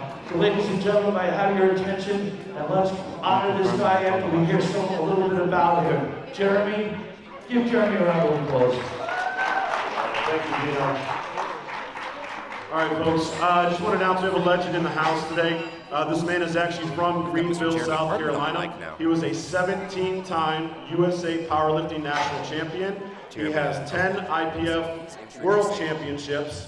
He deadlifted 725 pounds at 148-pound body weight. He's the only 148-pounder ever to do that. His best lifts are 744-pound squat, 425-pound bench press, and then the 744-pound deadlift at 165 pounds. So for 10-time Open World Champion, 17-time USA Powerlifting Champion, and Division I Collegiate Strength Coach, everybody, including our lifters in the back, please give a round of applause for Dan, the man, Austin!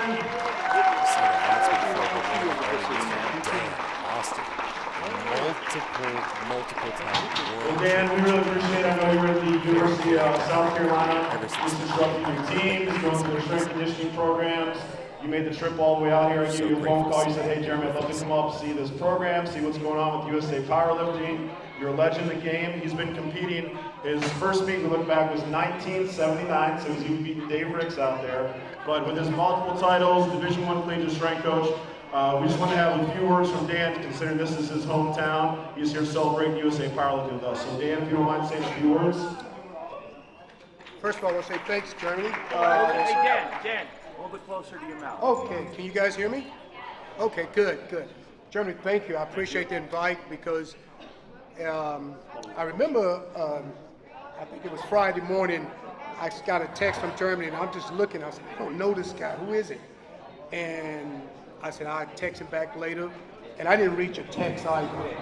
But as time went on, and then later on, I was getting ready for a meeting. Jeremy called me, and we got to talking, and we just had a great relationship from the start. And I told him, yes, don't come down here. I want to see the meet myself, and I will come here just to see the athletes lift, because powerlifting is a great sport. It's an individual sport, and when you go on the world's team, it's a team sport. But individually, when you get on the stage, you're by yourself, and it's just you and that bar. And with me being a strength coach at a Division I level, I tell my athletes all the time, these weights here, they don't have a conscience. So when you approach this bar, you got to go with the attitude that you're going to defeat this bar every time. If you go in there, if you just happen just to relax or not take it seriously, you can injure yourself or get hurt. So we want with athletes all over, including the power lifters, Olympic lifters, athletes just training from the football team, baseball, all the athletes we train at University of South Carolina, we tell them take this seriously because these weights right here, they can be an advantage to you or they can be a detrimental to you. It's your choice, and we make sure that we teach them proper technique. Lifting wise, always lifting, technique is the most important thing. And I look back on my career and I said, well, a lot of time I wasn't the strongest guy in my competition, but I was more of a smarter guy because of the attempts that you make. A lot of guys, the ego jumps in when you get up here, but if you lift smart, then you can win the competition. And that is going like 8 for 9, 9 for 9, and that's always been my goal because I can defeat a lot of lifters. I did defeat a lot of lifters doing that, and the deadlift was my biggest lift there, and still today, I use that right there and still compete today. So I'm not done competing, but I appreciate you guys allowing me to come out and say a few words. Hope you guys enjoy the competition and cheer on the lifters because they need your support. All right, let's do it one more time. Like I said, 17 national titles, still holds the open world record at 148 with his deadlift, and 9 open and 1 master IPO world title. So, ladies and gentlemen, Dan Austin, one more time.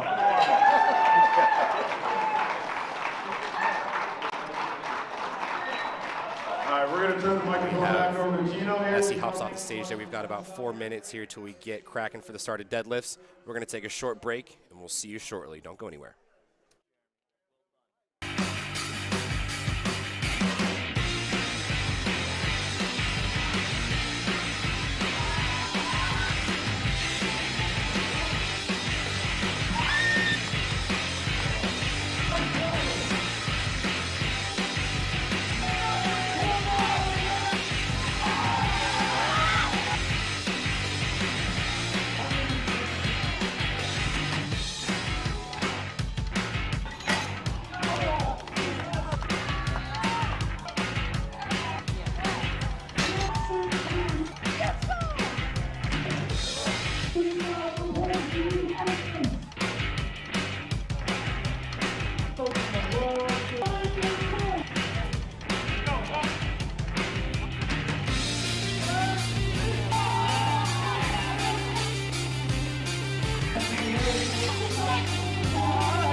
right, ladies and gentlemen, we are just 30 short seconds away.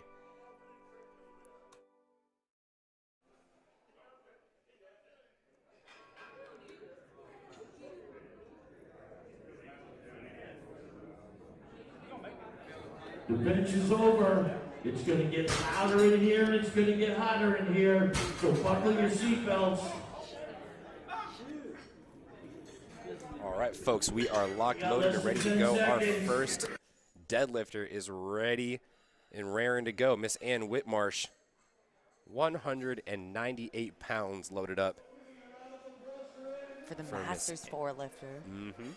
And now, unfortunately, she did bomb out on the bench press, but that was actually her second time doing the bench press. So looked like a very clean deadlift opener here. 3 white lights. And deadlift among the 3 power lifts is definitely the easiest. There's a couple reasons why that is. One of them comes down to the number of commands. So for the deadlift, there is only one singular command that the head referee will give, and that is the down command. And the timer, like all the rest of the lifts, will start once that head referee says bar is loaded. And then the lifter has to initiate their lift. So there is no start command for the deadlift. They only have to initiate the movement of their deadlift before that clock ends. And I don't know if you all can hear it in the audience or at home here, but the music got turned up quite a bit. That means the party started. The meet has officially started now that the weight is on the floor. Jasmine Rucker, 117.5 kilos, easy opener for her. Yeah, it's a good lift. And Jasmine just having a day so far. I mean, with that opener, she's only 10 kilos off of her best total. So I'm excited to see where she goes from there. Up next is Miss Lydia Fontaine, and these openers are going to go fast. 120 kilos, 264 pounds. Lydia had a bit of a rough go on squat, able to come back with 110 kilos, 62.5 kilo bench, starting off with a 120 kilo deadlift here. Very clean, 3 white lights.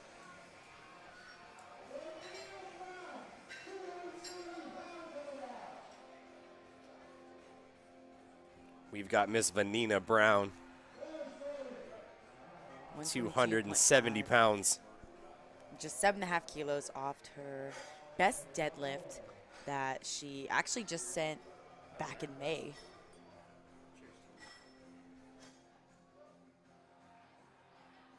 Great opener for her. 3 white lights, it's a good lift.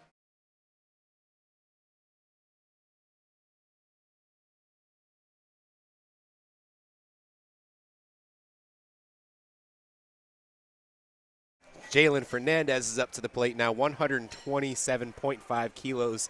Oh.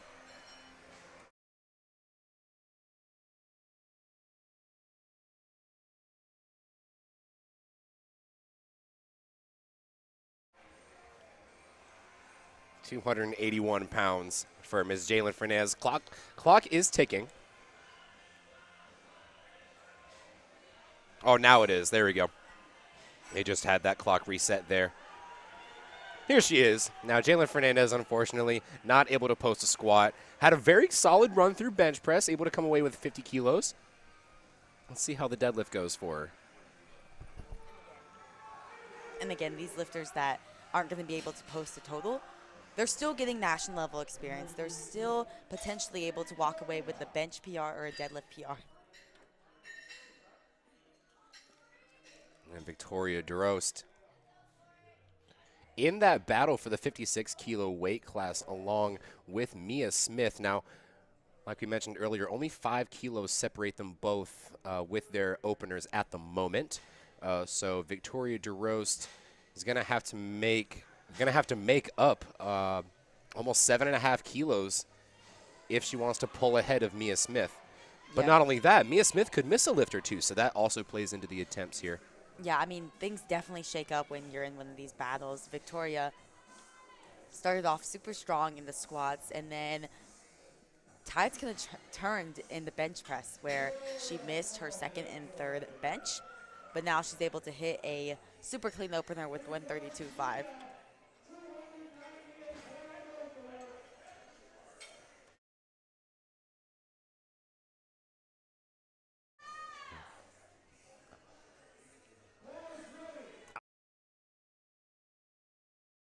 Here's Autumn Gilday. Or sorry, that's Mia Smith, excuse me. So coming right after Miss Victoria DeRost. So she's going to Mia take that is 135. Going to be 5 kilos ahead, like you said, ahead of Victoria. With this opening attempt, this will put her at 352.5. Victoria will be at 347.5. Let's see how this moves for Mia. And it moves great.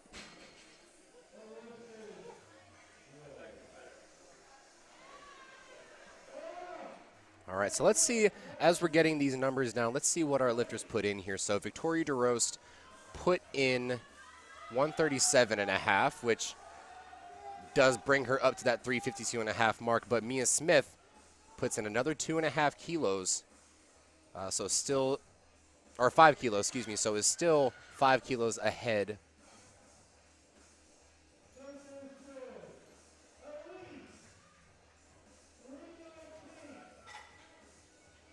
And Elise Eckford in that battle in the 60s. She's at 392.5 kilos in that battle with Q Lu. They're both tied on total at the moment. If they both make their opening attempts. If they both, yep. And this is kind of the fun thing. We can compare the speeds of their openers, see how they move.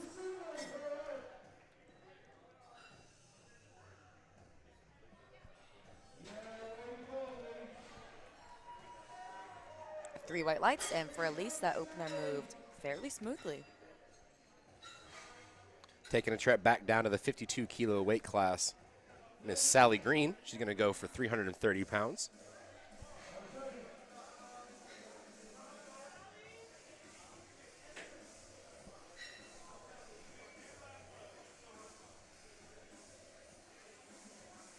We've definitely got to change the music as well. This is almost 3 times body weight, and this is just on her opener pull, so no doubt we're going to see something close on these following attempts. And they moved well. And one thing you're going to see, folks, there's a few different options we can do in terms of stance for the deadlift. You've got the conventional and the sumo deadlift, and then the lesser-known hybrid stance. So with conventional, obviously the hands are going to be outside of the knees. Feet are going to be a little bit closer together. And quite frankly, you really don't see that all that often with equipped powerlifting. You do see sumo quite a bit more only because it does force you to put your hips in a more flexed position, thereby more force production, yada, yada, yada, science, science, science that none of you actually care about. But you care about Q Lu. Let's see 336. Oh, my goodness. And that's exactly what we were talking about, Adriana. That's a turn of events. One missed opener could be all she wrote. Now, at this point, Q does not have a total. And at the beginning, she was well ahead. I mean, she has come back and hit lifts before. She did that in the squat event where, I mean, given her second squat attempt at 150, I wouldn't have bet on her getting that third, and she was able to come back, fight back, and hit it. So it is a bit worrying that that is her opening attempt. And she kind of got it stuck in the knees there, so. I don't know if you're seeing that, but with that, Elise pulls ahead. Yeah, and Elise is but first, Anne, lighting it up with 95 kilos. Yeah, winning our 6-3 lights.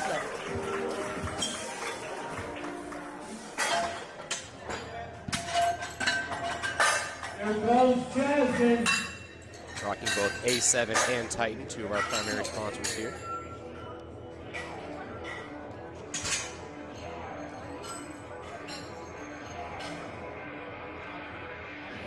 Titan's also known for many, many innovations with equipment, especially in the equipped space. They actually created the very first ever design for the bench press t-shirt.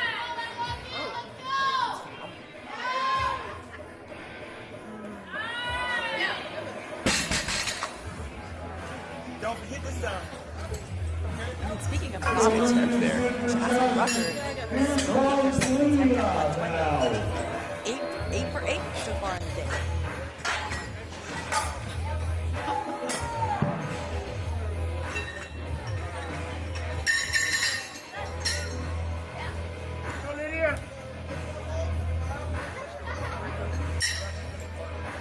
Lydia Fontaine's coming to the plate now.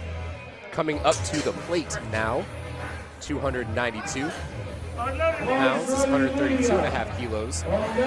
Our first decently big jump of the flight. 12.5 kilos.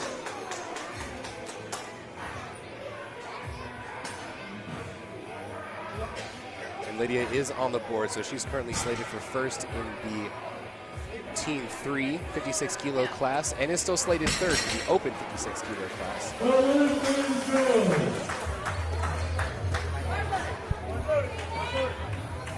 Here comes Traylon. Shoulders back. Ready for Traylon. Hey, have some fun. Let's go. Weighing in at 104 pounds. And just a reminder that she is in the 48. Squeeze! This is approaching 3 times body weight, but the approach that a little bit too fast. It wasn't there for her. We started to In see the her second knees attempt? come back out from under the bars. Yeah, we could see the play. Ready. Yeah, just I could see what you saw there. Perhaps inch on pitching there. If she did get it up, she likely could have gotten a fraction anyways. And folks at home, well, first, here's Miss Vanina, clean second attempt there. Yeah, very solid second attempt after jumping 10 kilos. Tailored, Titan Super Centurion suit. Green light. Up next is Victoria DeRost. 303 pounds. Regardless of how bench press may have gone, she did miss her last 2 lifts. Her performance on the squat and her performance thus far on the deadlift, as well as her platform presence in general, is something that's going to leave a lot of memories for a lot of our lifters at home and a lot of folks watching at home. Victoria actually going conventional stance here. Good. Pull. All right, Tori. That's a great attempt for your legs, and that puts her at the exact same total that Nia is currently on, 352.5, but she does still sit in second place, given that she Bars ready, Nia. Nick, can you tell us just quickly before Nia goes how placings are decided when lifters have got the same total for different body weights? Yeah, so lifters have the same total, but they are different on body weight.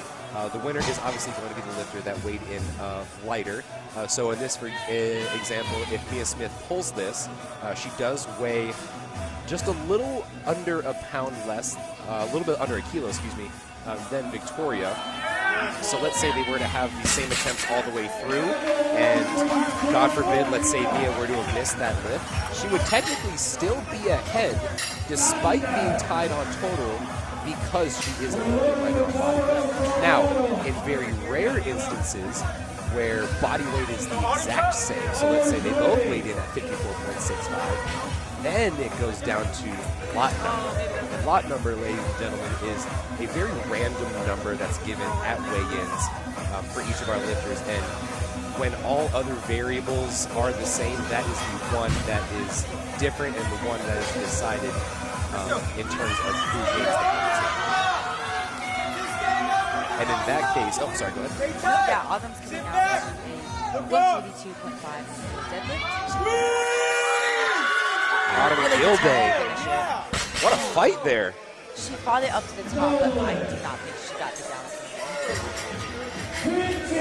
So there were a couple of things that happened there. They locked up big early, and then she literally all back straight was locked out. And then by the time she gets the lockout, that right hand started slipping from the grip there. You've got to keep a control grip, and she wasn't able to get that down.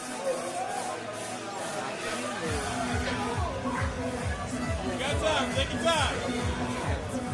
Got it to the knees, and then you just wasn't able to keep going.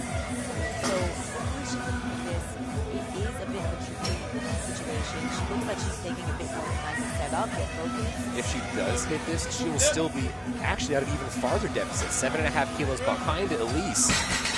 Oh, goodness, it's not going to go, unfortunately. And ladies and gentlemen, this is exactly what we were talking about later on. Equipped lifting is such a volatile sport, such a volatile discipline where, Q Lu, who is comfortably sitting in first place going into deadlifts, is now sitting in a very, very tough spot to where she might not even be able to post a total here. It's interesting because at the very beginning, Elise was about to come out to a big 12.5 kilo jump. She nearly bombed out in the splits, and it looked like she wasn't going to be able to get it. She had a phenomenal comeback, and that just shows that if a certain lift or a certain discipline goes away, you don't think you go and let it get in your head. You have to put it behind you, and look at the momentum that Elise has. I want to say, I think Elise is on a tear right now. You can tell by how well that moved. That's a 12.5 kilo jump, and it moved like that. I think we might be seeing the makings of the national champion, Elise Eckford, just taking the win away from Q Lu. Right now, she's running away with it. Q Lu, at this point, she would have to increase her last deadlift that she's previously missed twice at a lower weight in order to pull ahead of Elise here. So at this point, Q is just fighting to stay on the board. Sally Green, 162.5. Again, another instance where the knees locked just a little bit early. She had a bobble on the top. And that's when she's going to get the good part at the very top of it. She was able to get it on straight. And like you said, right there. Yep. She had the full lockout, and then.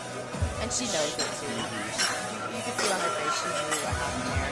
She knew that she was going to get it. And not for nothing, I think it went up just a little bit too fast there. That can happen. And and sumo being a lot more technical of a deadlift discipline anyway. Not to mention being equipped, you've got to say completely locked in. And speaking of completely locked in, both Ann Whitmarsh and her handler, Polly Steinman, New York State Chair, are waiting in the wings for 97.5. Look at the determination on her face. And I really commend her for coming back and finishing out the day, even though she wasn't able to get a bench in. I mean, she did just max out on bench literally yesterday. So I commend her for coming out and finishing the day with this 97.5 that she's going to fight all the way to the top there. What? Ladies and gentlemen, deadlift. Even though Miss Ann Whitmarsh wasn't able to post a total for this session, me personally, I don't care because she did equipped bench yesterday as well. So, not for nothing, she basically did a full power meet this weekend, just a little bit more spread out than most. Glad to see her come away 3 for 3 on deadlifts. What a way to finish out the day on a positive note there. We got Jasmine Rucker. We've got the crowd sitting there from, looks like the Iron Compound here. Jasmine Rucker trying to go 9 for 9 on the day, 125 kilos as a 48-kilo lifter, and it flew. That literally flew for Jasmine. You want to talk about staying in the pocket to the literal maximum. Jasmine Rucker, 9 for 9 on the day, not a single red light across her entire performance. And she just picked up her first national title. It looked like an easy day, a la Austin Perkins. We remember his record-breaking performance at Nationals last year, maybe an RPE 8-day. Same thing for Miss Jasmine. And at the very least, that's what we like to see. We like to see these lifts broken. We like to see records broken, especially if they look kind of light. It makes it look even cooler. Jalen, unfortunately, not able to get that bar off the ground. I want to say Gino used his magical gravity powers to glue it to the floor. But she is going to come away with a 50-kilo bench and a 127.5 kilo deadlift here. Up next is Miss Lydia Fontaine. Looking to cap off a little bit of a tumultuous day in the beginning, but we are able to finish strong here. This is going to be 308 pounds. Yeah, and this will be a great comeback for her. I mean, only getting her last squat attempt to potentially ending off 3 for 3 in the deads, that would be phenomenal. Let's see it.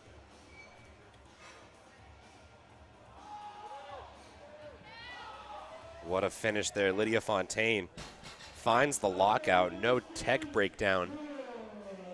And that's going to be a good lift. Congratulations, Miss Lydia, on finishing a wonderful day. Tough start, but we finished strong. And we come away with first place in the Teen 56, third place in the Equipped Open 56. Coming up next is Miss Vanina Brown.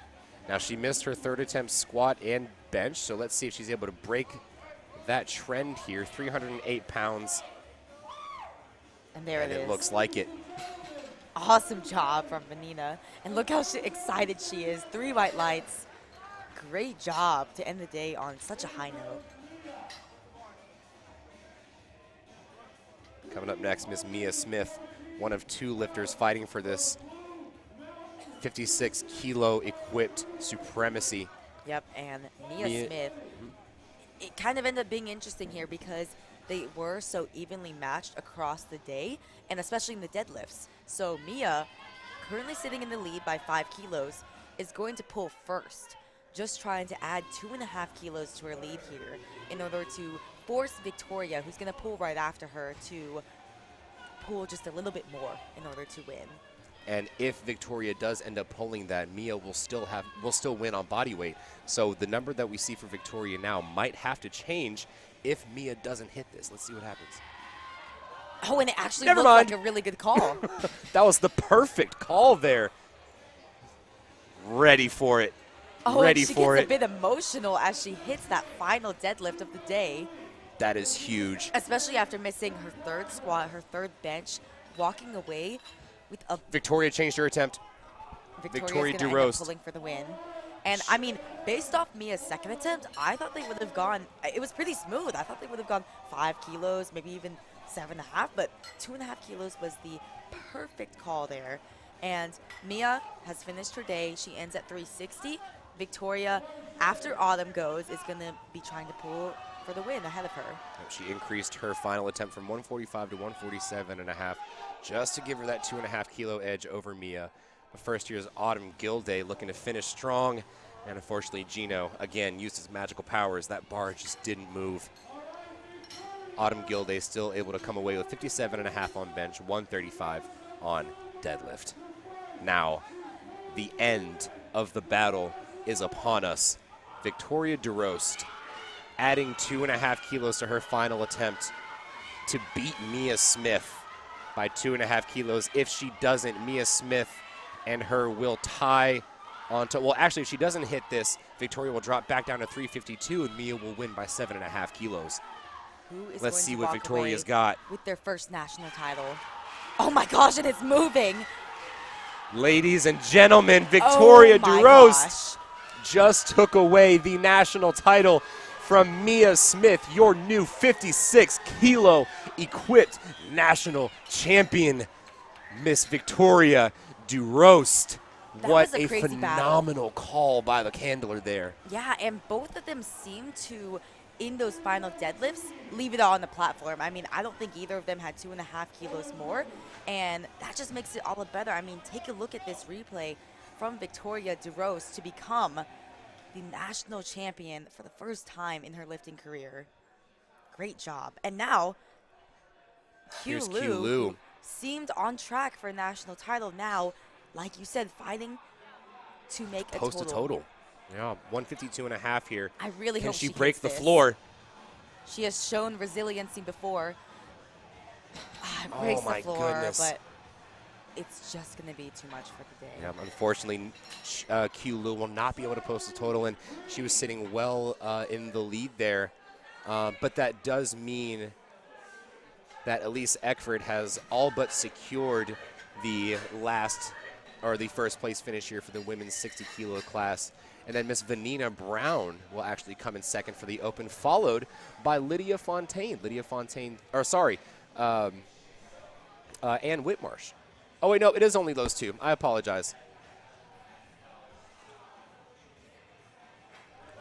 Oh, and interesting here, Sally Green missed that second attempt, and again, it was not a strength issue. She got it up to the top and then had a bit of a bobble, going up 10 kilos anyways to 172.5.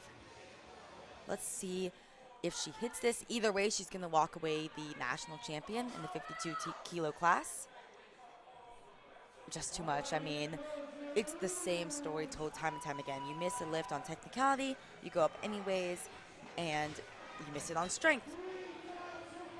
All right, folks, here we go. Miss Elise Eckford rocking the Titan Strength Super Centurion deadlift suit. Already your national champion in the 60 kilo class. And again, what a shakeup from how she started the day, missing her first 2 squats, getting it in on her third. And I mean, thank goodness she got that in on her third attempt. Otherwise, she wouldn't have been able to post a total. But now she's walking away with a national title, trying to add 20 kilos here.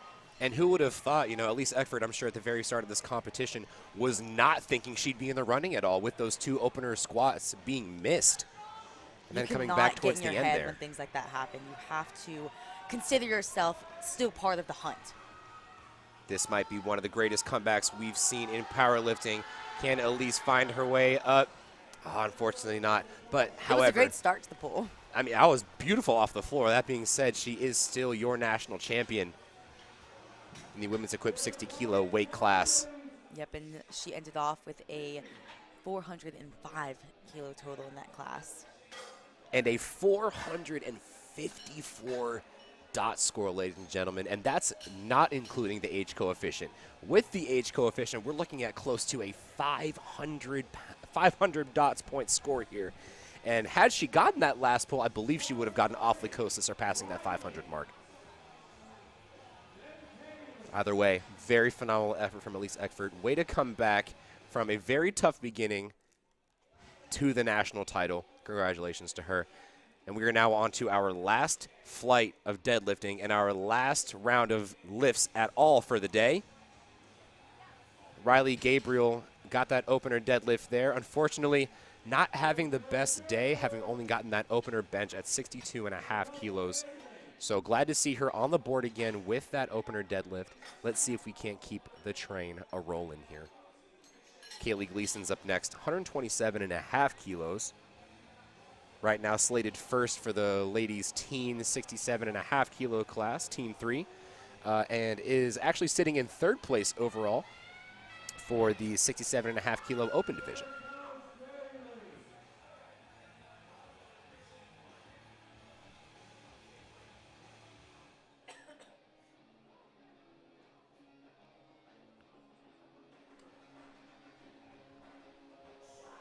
Here's Kaylee, 281 pounds.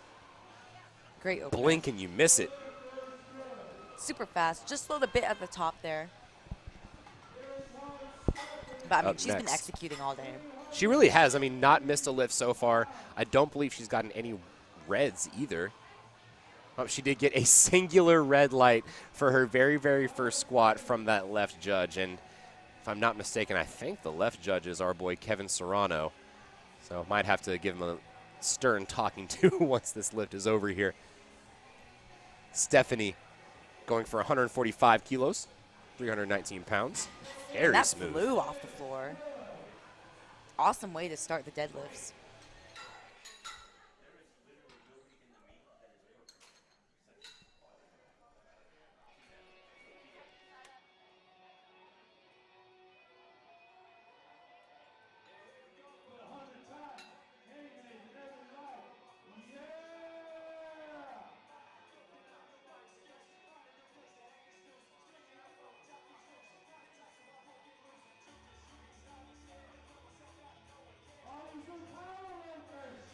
Linda Kelly opening up the deadlifts with 150 kilos. Oh, man. And gets it to her knees, but starts to shake, and then she isn't able to get that lift.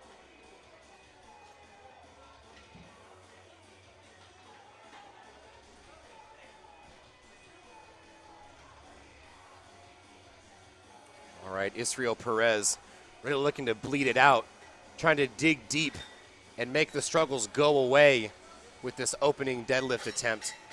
182.5 kilos, 402 pounds. Let's see what he's got here. He did miss all of his squat attempts, so unfortunately not able to post a total. And he did miss his second bench attempt, but really able to come back and fight through that third. Yeah, that was a good redemption arc there for the bench press. Now, let's see how the deadlifts start out for him.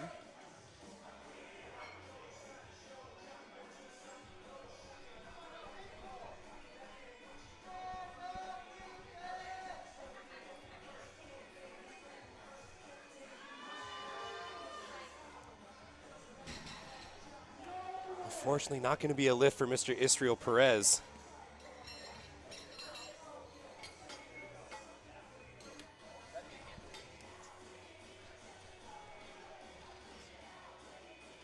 Yeah, you can see at the top there, he almost gets it up, but just isn't able to fully lock it out.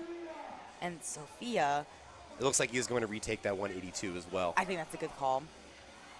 Sophia Vieras, if you saw her in the wings, so keyed in to this opener at 185 kilos. Sophia Beiras. She told me to say her name right. Perfect opener.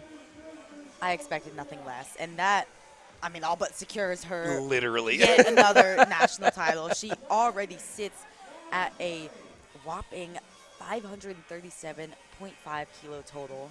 Which is almost 100 kilos ahead of her second place counterpart, Stephanie Sabriel. But now, Wow. in the bar. I know, Sophia. The is dominance just of a national amazing. champion. Look no further, Sophia Beiras. But now, Lawson Navar, 185 kilos, stays on the bar for him for his opening weight. Pretty solid there.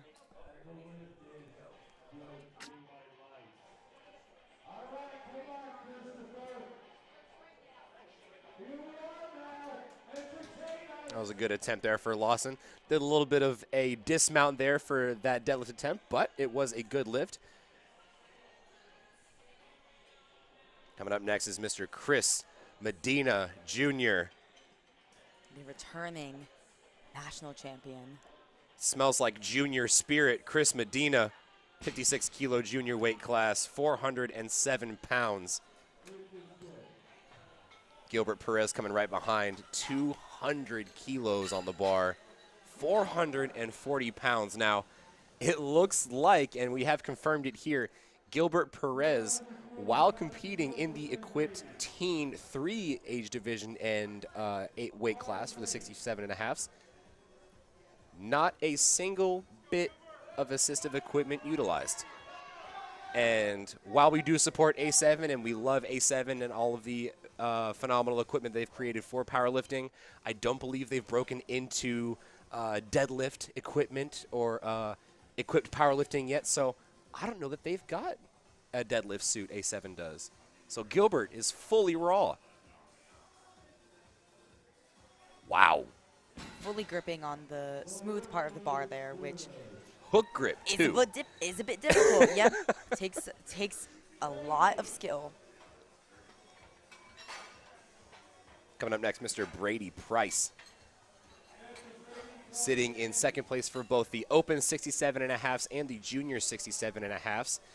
He's in a decent, or not necessarily, he's in a battle. He's in the running for the podium with CJ Shuford, who, based on forecasted, is actually sitting a good clip away from Brady Price, about 42.5 kilos, which is a pretty tall order there for Brady Price. But You never know what like can we happen. saw with the previous flight, Q Lu there definitely sitting in first place and unfortunately not able to post a total at all. So anything can happen, ladies and gents. And We I gotta mean, keep on Victoria even being able to pull out the win after a little bit of a difficult second attempt. Textbook attempt there by Brady Price, excuse me. Coming right behind Andy Bui, 222.5 kilos. That's 490 pounds. Getting dangerously close to the 500-pound mark. And if this goes well, I'm sure that he's going to surpass it. And not only that, but we're getting pretty close to 4 times body weight pull for Andy Bui. Yeah, he's having in the weighed in 60 at, kilo class. if that number gets anywhere close to 240, that's going to be a 4-time body weight squat, and what a milestone that'll be. But first, we've got his opener, 490 pounds. Very clean. Oh, It almost looked as though he didn't lock out completely fully. I think he skipped the down command. If we watch this here, Let's see if we can see the hand of the judge on the and left watch side his here. knee and his shoulders. Okay, it actually looks a lot better from this angle, but I believe that from the front it did kind of look like his knees were not fully locked. And I mean, besides that, you've got to listen to the chief referee's command. So that chief referee, for whatever reason, had a little bit of a delayed down command, but so unfortunately, Andy just kind of started to fall forward with the weight, and that is how he skipped that down command. And we talked about obviously one of the yellow cards for powerlifting, especially in the deadlift, is failure to complete the lift. So failure to fully lock out or observe those commands. But one thing I was actually kind of keyed in on was his shoulders. It looked like his shoulders weren't fully behind the bar at lockout, and he did start to lean forward a little bit. And in that regard, it would have been a red card, red light, due to shoulders or knees not being fully locked out there. And for CJ, he locked up that 225 kilo opener, putting him in a phenomenal 672.5 kilo total. Coming up next is Cordarius Harris. Now this is over 4 times body weight here. Cordarius weighing in at 59.05 kilos. This is 255 kilos, so actually more than 4 times body weight on the bar. Yep, and for Cordarius, hailing out of Blue Mountain, is certainly a special talent. He won the Collegiate Nationals this year, won Equip Nationals last year. Oh no. I think it's good. Let's see what the judges say. Knees. Okay. Clearly we're wrong. Clearly the referees do have a better vantage And point they do, from where they're definitely. sitting. Let's watch the knees here and see just how it looks on this replay. Okay. I stand corrected. They were, in fact, fully locked. I think it's fine. I think it was just shaking a little bit, so that's where we kind of had that view. But he's able to secure that opener, and, I mean, pretty much lock up the national title once again. He's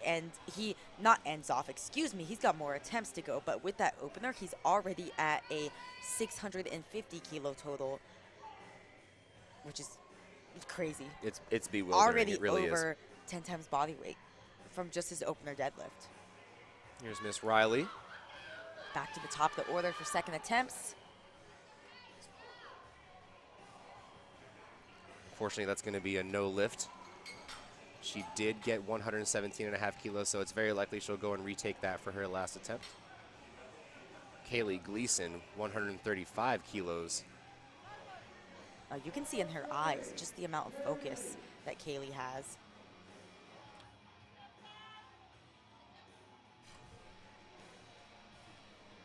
£297 for the Team 3 lifter. Kaylee has all but locked up the Team 3 67.5 kilo championship and is sitting in third. So she's looking to get 2 medals today. Let's see it. Executionist right there. At such a young age, too. I mean, per her socks, she's a hashtag girl boss. Yeah, let's watch this. I mean, fast off the floor. And, I mean, I think just with her form, she is a bit rounded in the back, which is completely okay, but it is going to lend more towards a little bit more of a difficult lockout. Now here's Miss Linda Kelly. Missed her opening attempt, and it just looked like strength. Let's see if she can get this on her second attempt.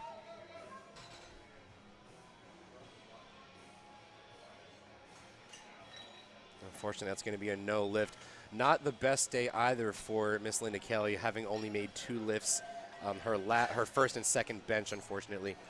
And she did miss all of her squat attempts, so with that, she's not able to post a total.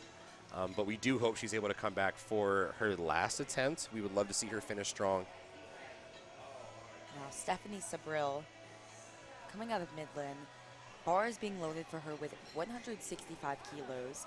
And, I mean, she used a kind of similar strategy to what she used in the bench, whereas she opened up very light, took a big jump. Here, she took a 20-kilo jump, which is fairly sizable for this amount of weight, and it moved fairly well, That too. moved like a last warm-up. Yeah, exactly. Stephanie, I mean, since the mishap that she had in the squats, has been doing great ever since.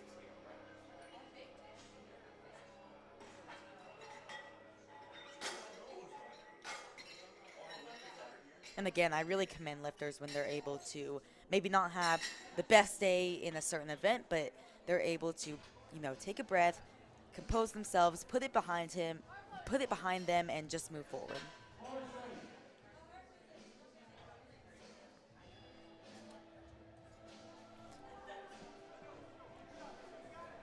And now Israel Perez, speaking of putting attempts behind him, missed his opener with 182.5. He got it to the top, but not fully to the top. He wasn't able to fully lock out the deadlift in the shoulders, so let's see how he handles the second attempt.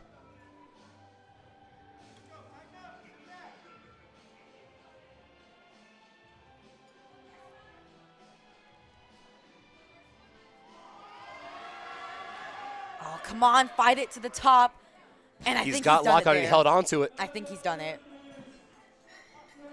Good Awesome lift. job. Able to get a deadlift on the board. Up next is Mr. Lawson Navarre, 192.5 kilos. Very, very close. I almost thought once he got past the knees, it was going to be I thought it was a going to be bit the same more of a story. struggle. I thought it was going to be the same story as his opener. But again, showing that resiliency, able to fight through that sticking point, lock it out, get a deadlift on the board. Here's Lawson Navarre taking his second to last lift of the weekend. 192.5 kilos, 424 pounds. It looked like he dropped it on his foot a little bit there. I think he nearly did. Very, very narrowly missed it if he didn't, but that's a good lift there for Lawson. Getting the bar set up now for Mr. Christopher Medina. Again, want to shout out the spotters and loaders for all the hard work they've done. Thank you to Blue Mountain Christian for providing a wonderful team for us to work with this weekend. Chris Medina rocking the Magikarp socks.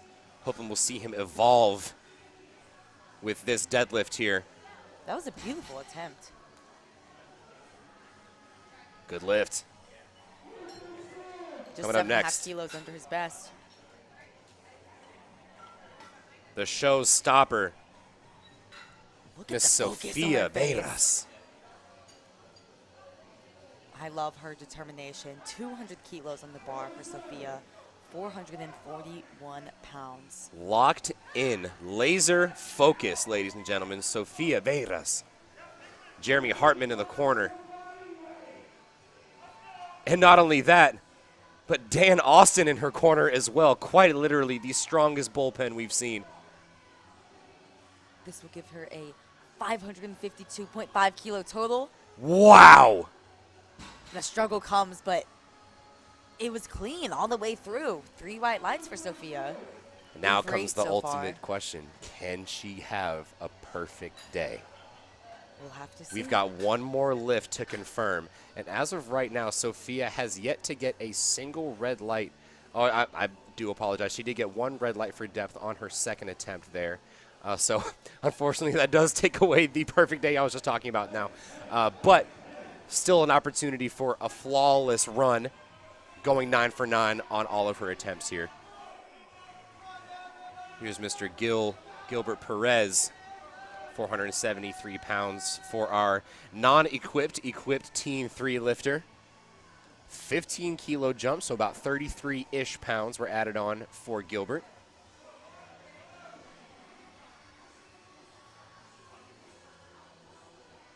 Look at the slack he's pulling out of that bar. My goodness.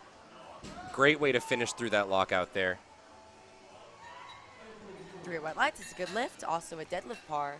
A deadlift PR for Gilbert.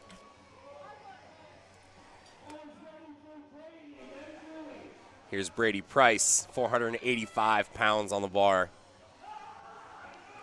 Oh, I'm hyped up for him. I'm hyped up too. I almost want to go out there and lift it with him. Tandem. Just going to have him scoot over just a little bit. Here's Brady Price. What a pull! Wow. With authority. 2-1, that is still a good lift. I believe that one side judge calling for failure to fully lock out that one shoulder. He's very vertical when he stood up, if not just a smidge tilted just over the bar here. Yep, and that would be on We're also looking at the that. side we're seeing here, the right side. Perhaps the judge didn't think that his knees were fully locked or his shoulders were fully back. Now let's see Andy Boy miss this opener. And I think he's able to lock it up in a second. Whew, there it is. He's on the board. He secured his total for the day. Currently sitting at a big 602.5 kilo total in the 60 kilo class. Unfortunately, he's got tight competition with Mr. Cordarius Harris, who's a decent ways ahead of him, almost 57.5 kilos ahead on the total there, and that's just on forecasted. So Andy Bui will most likely be comfortably sitting in that silver place medal spot. So at that point, if I'm a competitor, I'm going to just make my lifts. I'm going to focus on me. I know there's a decent margin between myself in the first place and myself in the third place placer, or third place lifter. So, and that's not a knock on Andy at all. I mean, he has already totaled over 10 times body weight. That just shows how, like, a big talent that Cordarius is. A 620 total at 60 kilos is ridiculous, no matter who you are, equipped or not. Speaking of ridiculous totals, CJ Shuford jumping up 30 kilos, trying to cross over the 700 kilo mark in the total in the 67.5 kilo class. He's pretty comfortably ahead of Brady Price, about 30 kilos here. And he's just going to extend that lead to 55. 30 kilos were added to that deadlift there. So now CJ's sitting at 702 pounds, almost 60 kilos ahead of Brady Price there for second place. And again, not a knock on Brady either, because all of them have put up phenomenal totals. But there is a decent margin between him and Lawson, who's in third, and CJ. Look how fired up Cordarius Harris is. Well, look who he's got on his socks. Let's see it. Oh. Unfortunately, it's going to be a no lift for Cordarius. I am very thankful that he got that opener, because he, all but secured another national title for him by being able to post up a total. Yep, and for Andy Bui to be able to pull ahead on that, he would have to pull 270 in order to pull ahead, and that's assuming that CJ doesn't make his last attempt either. So looks like we kind of have the tail of the tape already played out here. We've already got kind of our solid placings here. Not many super crazy battles here for this flight, but we will have some spectacle lifts for sure, starting off with Riley Gabriel. And if we're peeking at the LiftingCast here, Linda Kelly, who unfortunately bombed out on squat, did elect to not go for her last attempt. Same for, Cordarius, who's on the board, having won the open 60 kilo class by that much of a margin, has elected to third as well. Maybe the second attempt was it just looked a bit too difficult. Wasn't able to, he doesn't want to risk injury, he already locked up the win.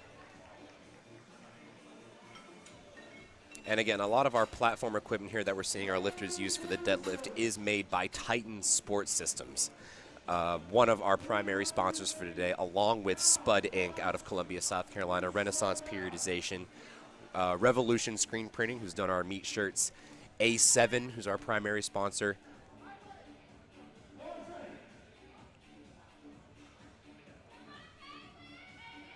Kaylee here, jumping up 5 kilos to 140, trying to go 9 for 9 on the day.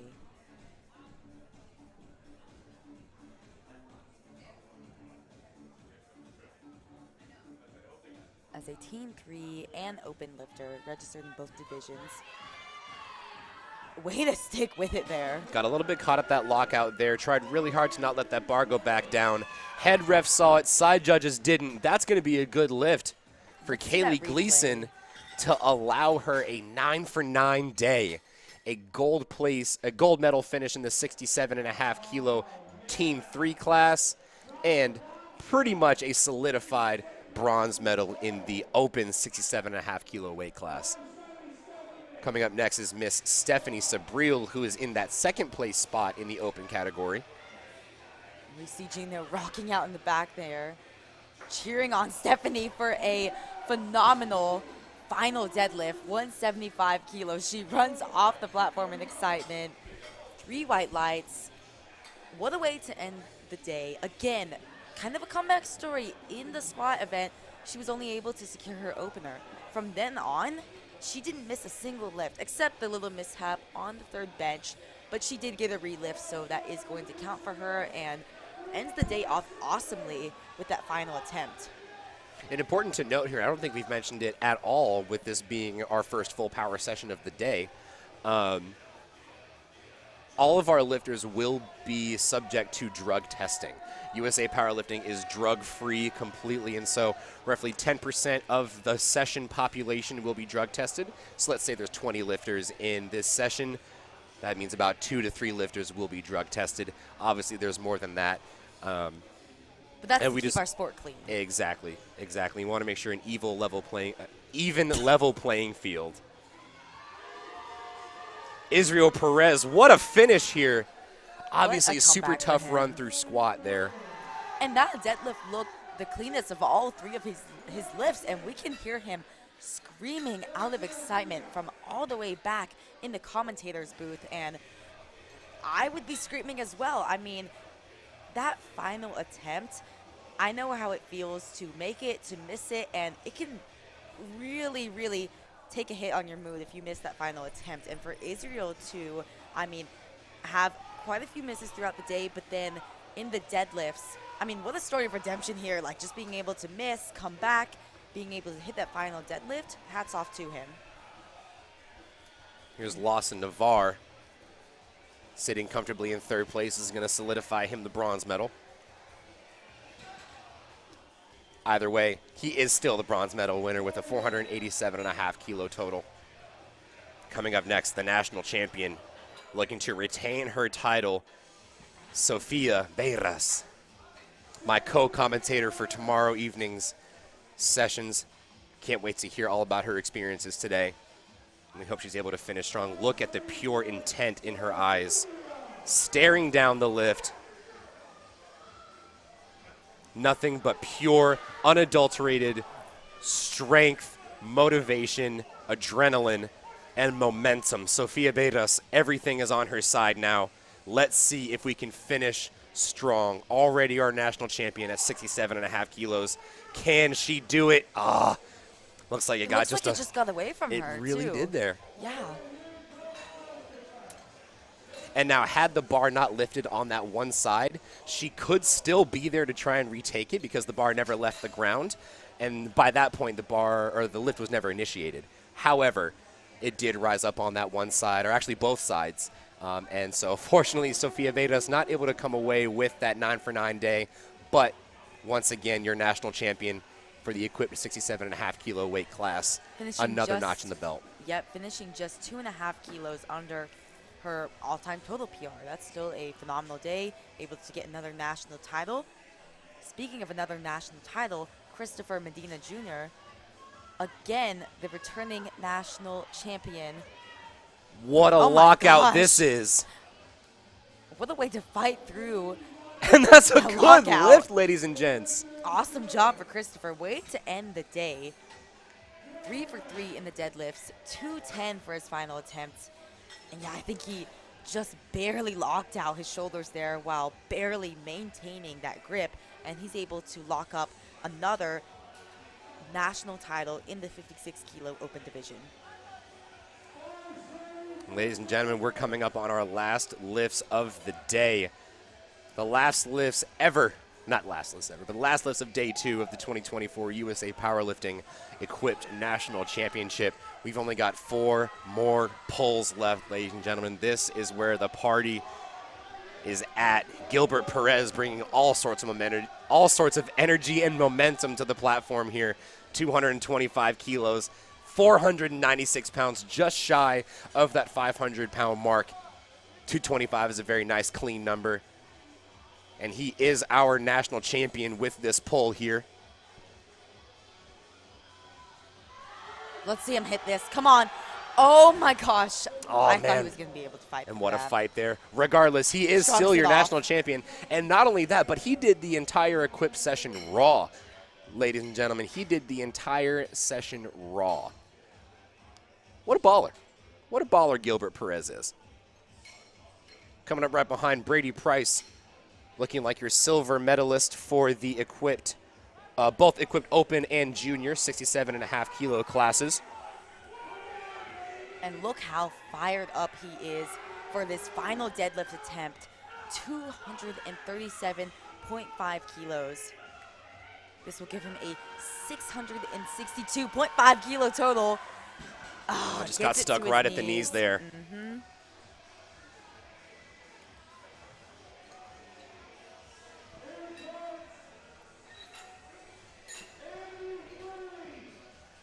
All right, we're coming up on our next to last deadlifter of the day, Mr. Andy Bui, 60 kilo weight class. He's going for 240 kilos. This would be a 5 kilo all-time PR for him.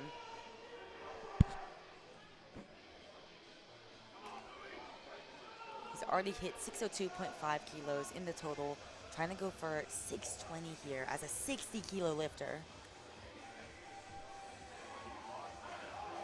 Wow. And he able wanted to hold it hold at on the to that for top. some extra freedom. There it is. 3 white lights. Great way to end the day for Andy.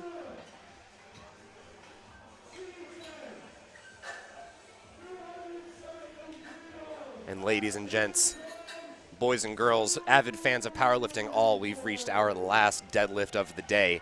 C.J. Shuford. 15 kilos added. 270 kilos, just shy of that 600-pound mark. This is 595 pounds for the product of Midland Powerlifting. Adds another national title to his resume in the 67.5 kilo class. Now looking to pull 270 to end off the day. Nearly 600 pounds here.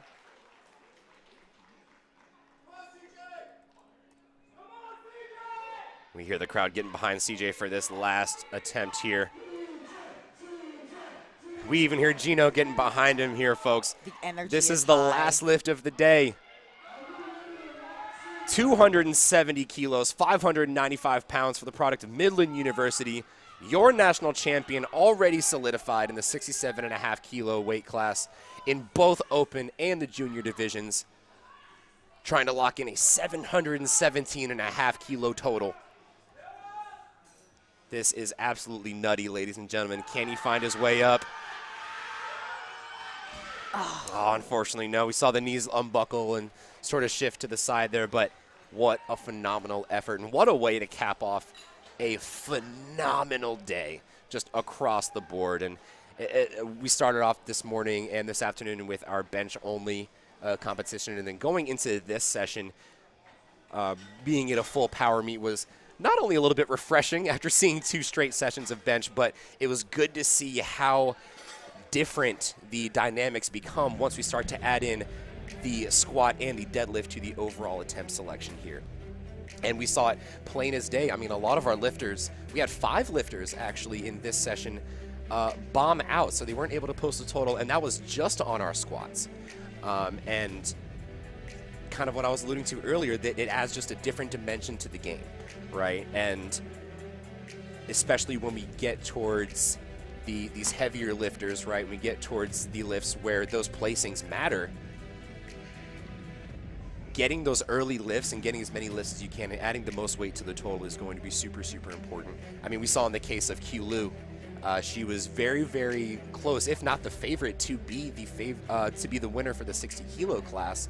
But once we got to deadlifts, for example, she wasn't able to post a total, wherein Elise came right behind, having had a completely opposite day, very rough start on squat, able to come away with the 405 kilo total and the national champion. And not only that, we had a phenomenal battle in the 56s as well between Victoria and Mia, both teammates of Blue Mountain Christian. And within 2.5 kilos was the spread between the both of them. And it truly did come down to one missed. Actually, both of them missed. I mean, it was a tie it was a tie basically the whole time. So it's hard to find phenomenal. Not only that, but Sofia Vieras able to finish with a 552.5 kilo total and a crazy 586 dot score for Sofia. I mean, I know Sofia very well. I've been following her training, and that was the highlight of the session for me. Among that, there was also, I mean, a stud in the 60 kilo men's division in Cordarius Harris.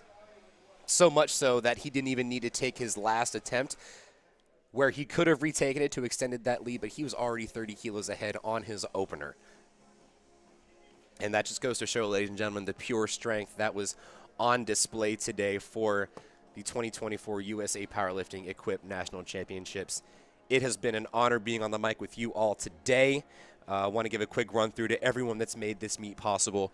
A7, Revolution Screen Printing, Renaissance Periodization, Spud Inc., Titan Support Systems. We want to thank Texas Strength Systems for our platform equipment, all of our referees, our media team as well, Jan Dario, Bryce Lewis, Kevin Lamb, and all the folks at Barbell Productions for providing the immense viewing spectacle that you all are seeing on the screen today.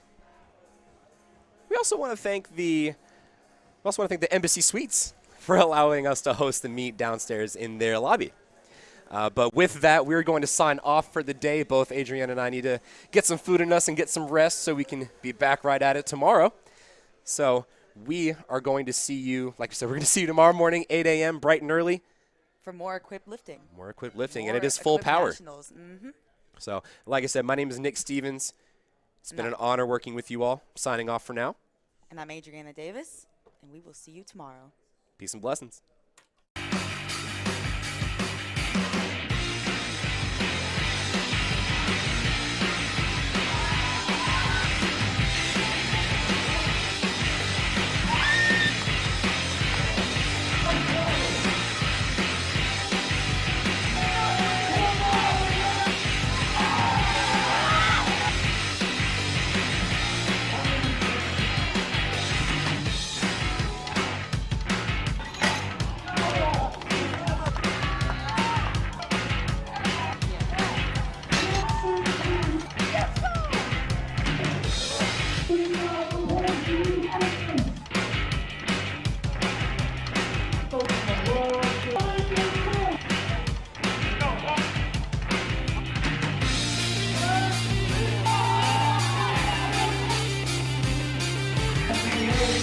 Thank you.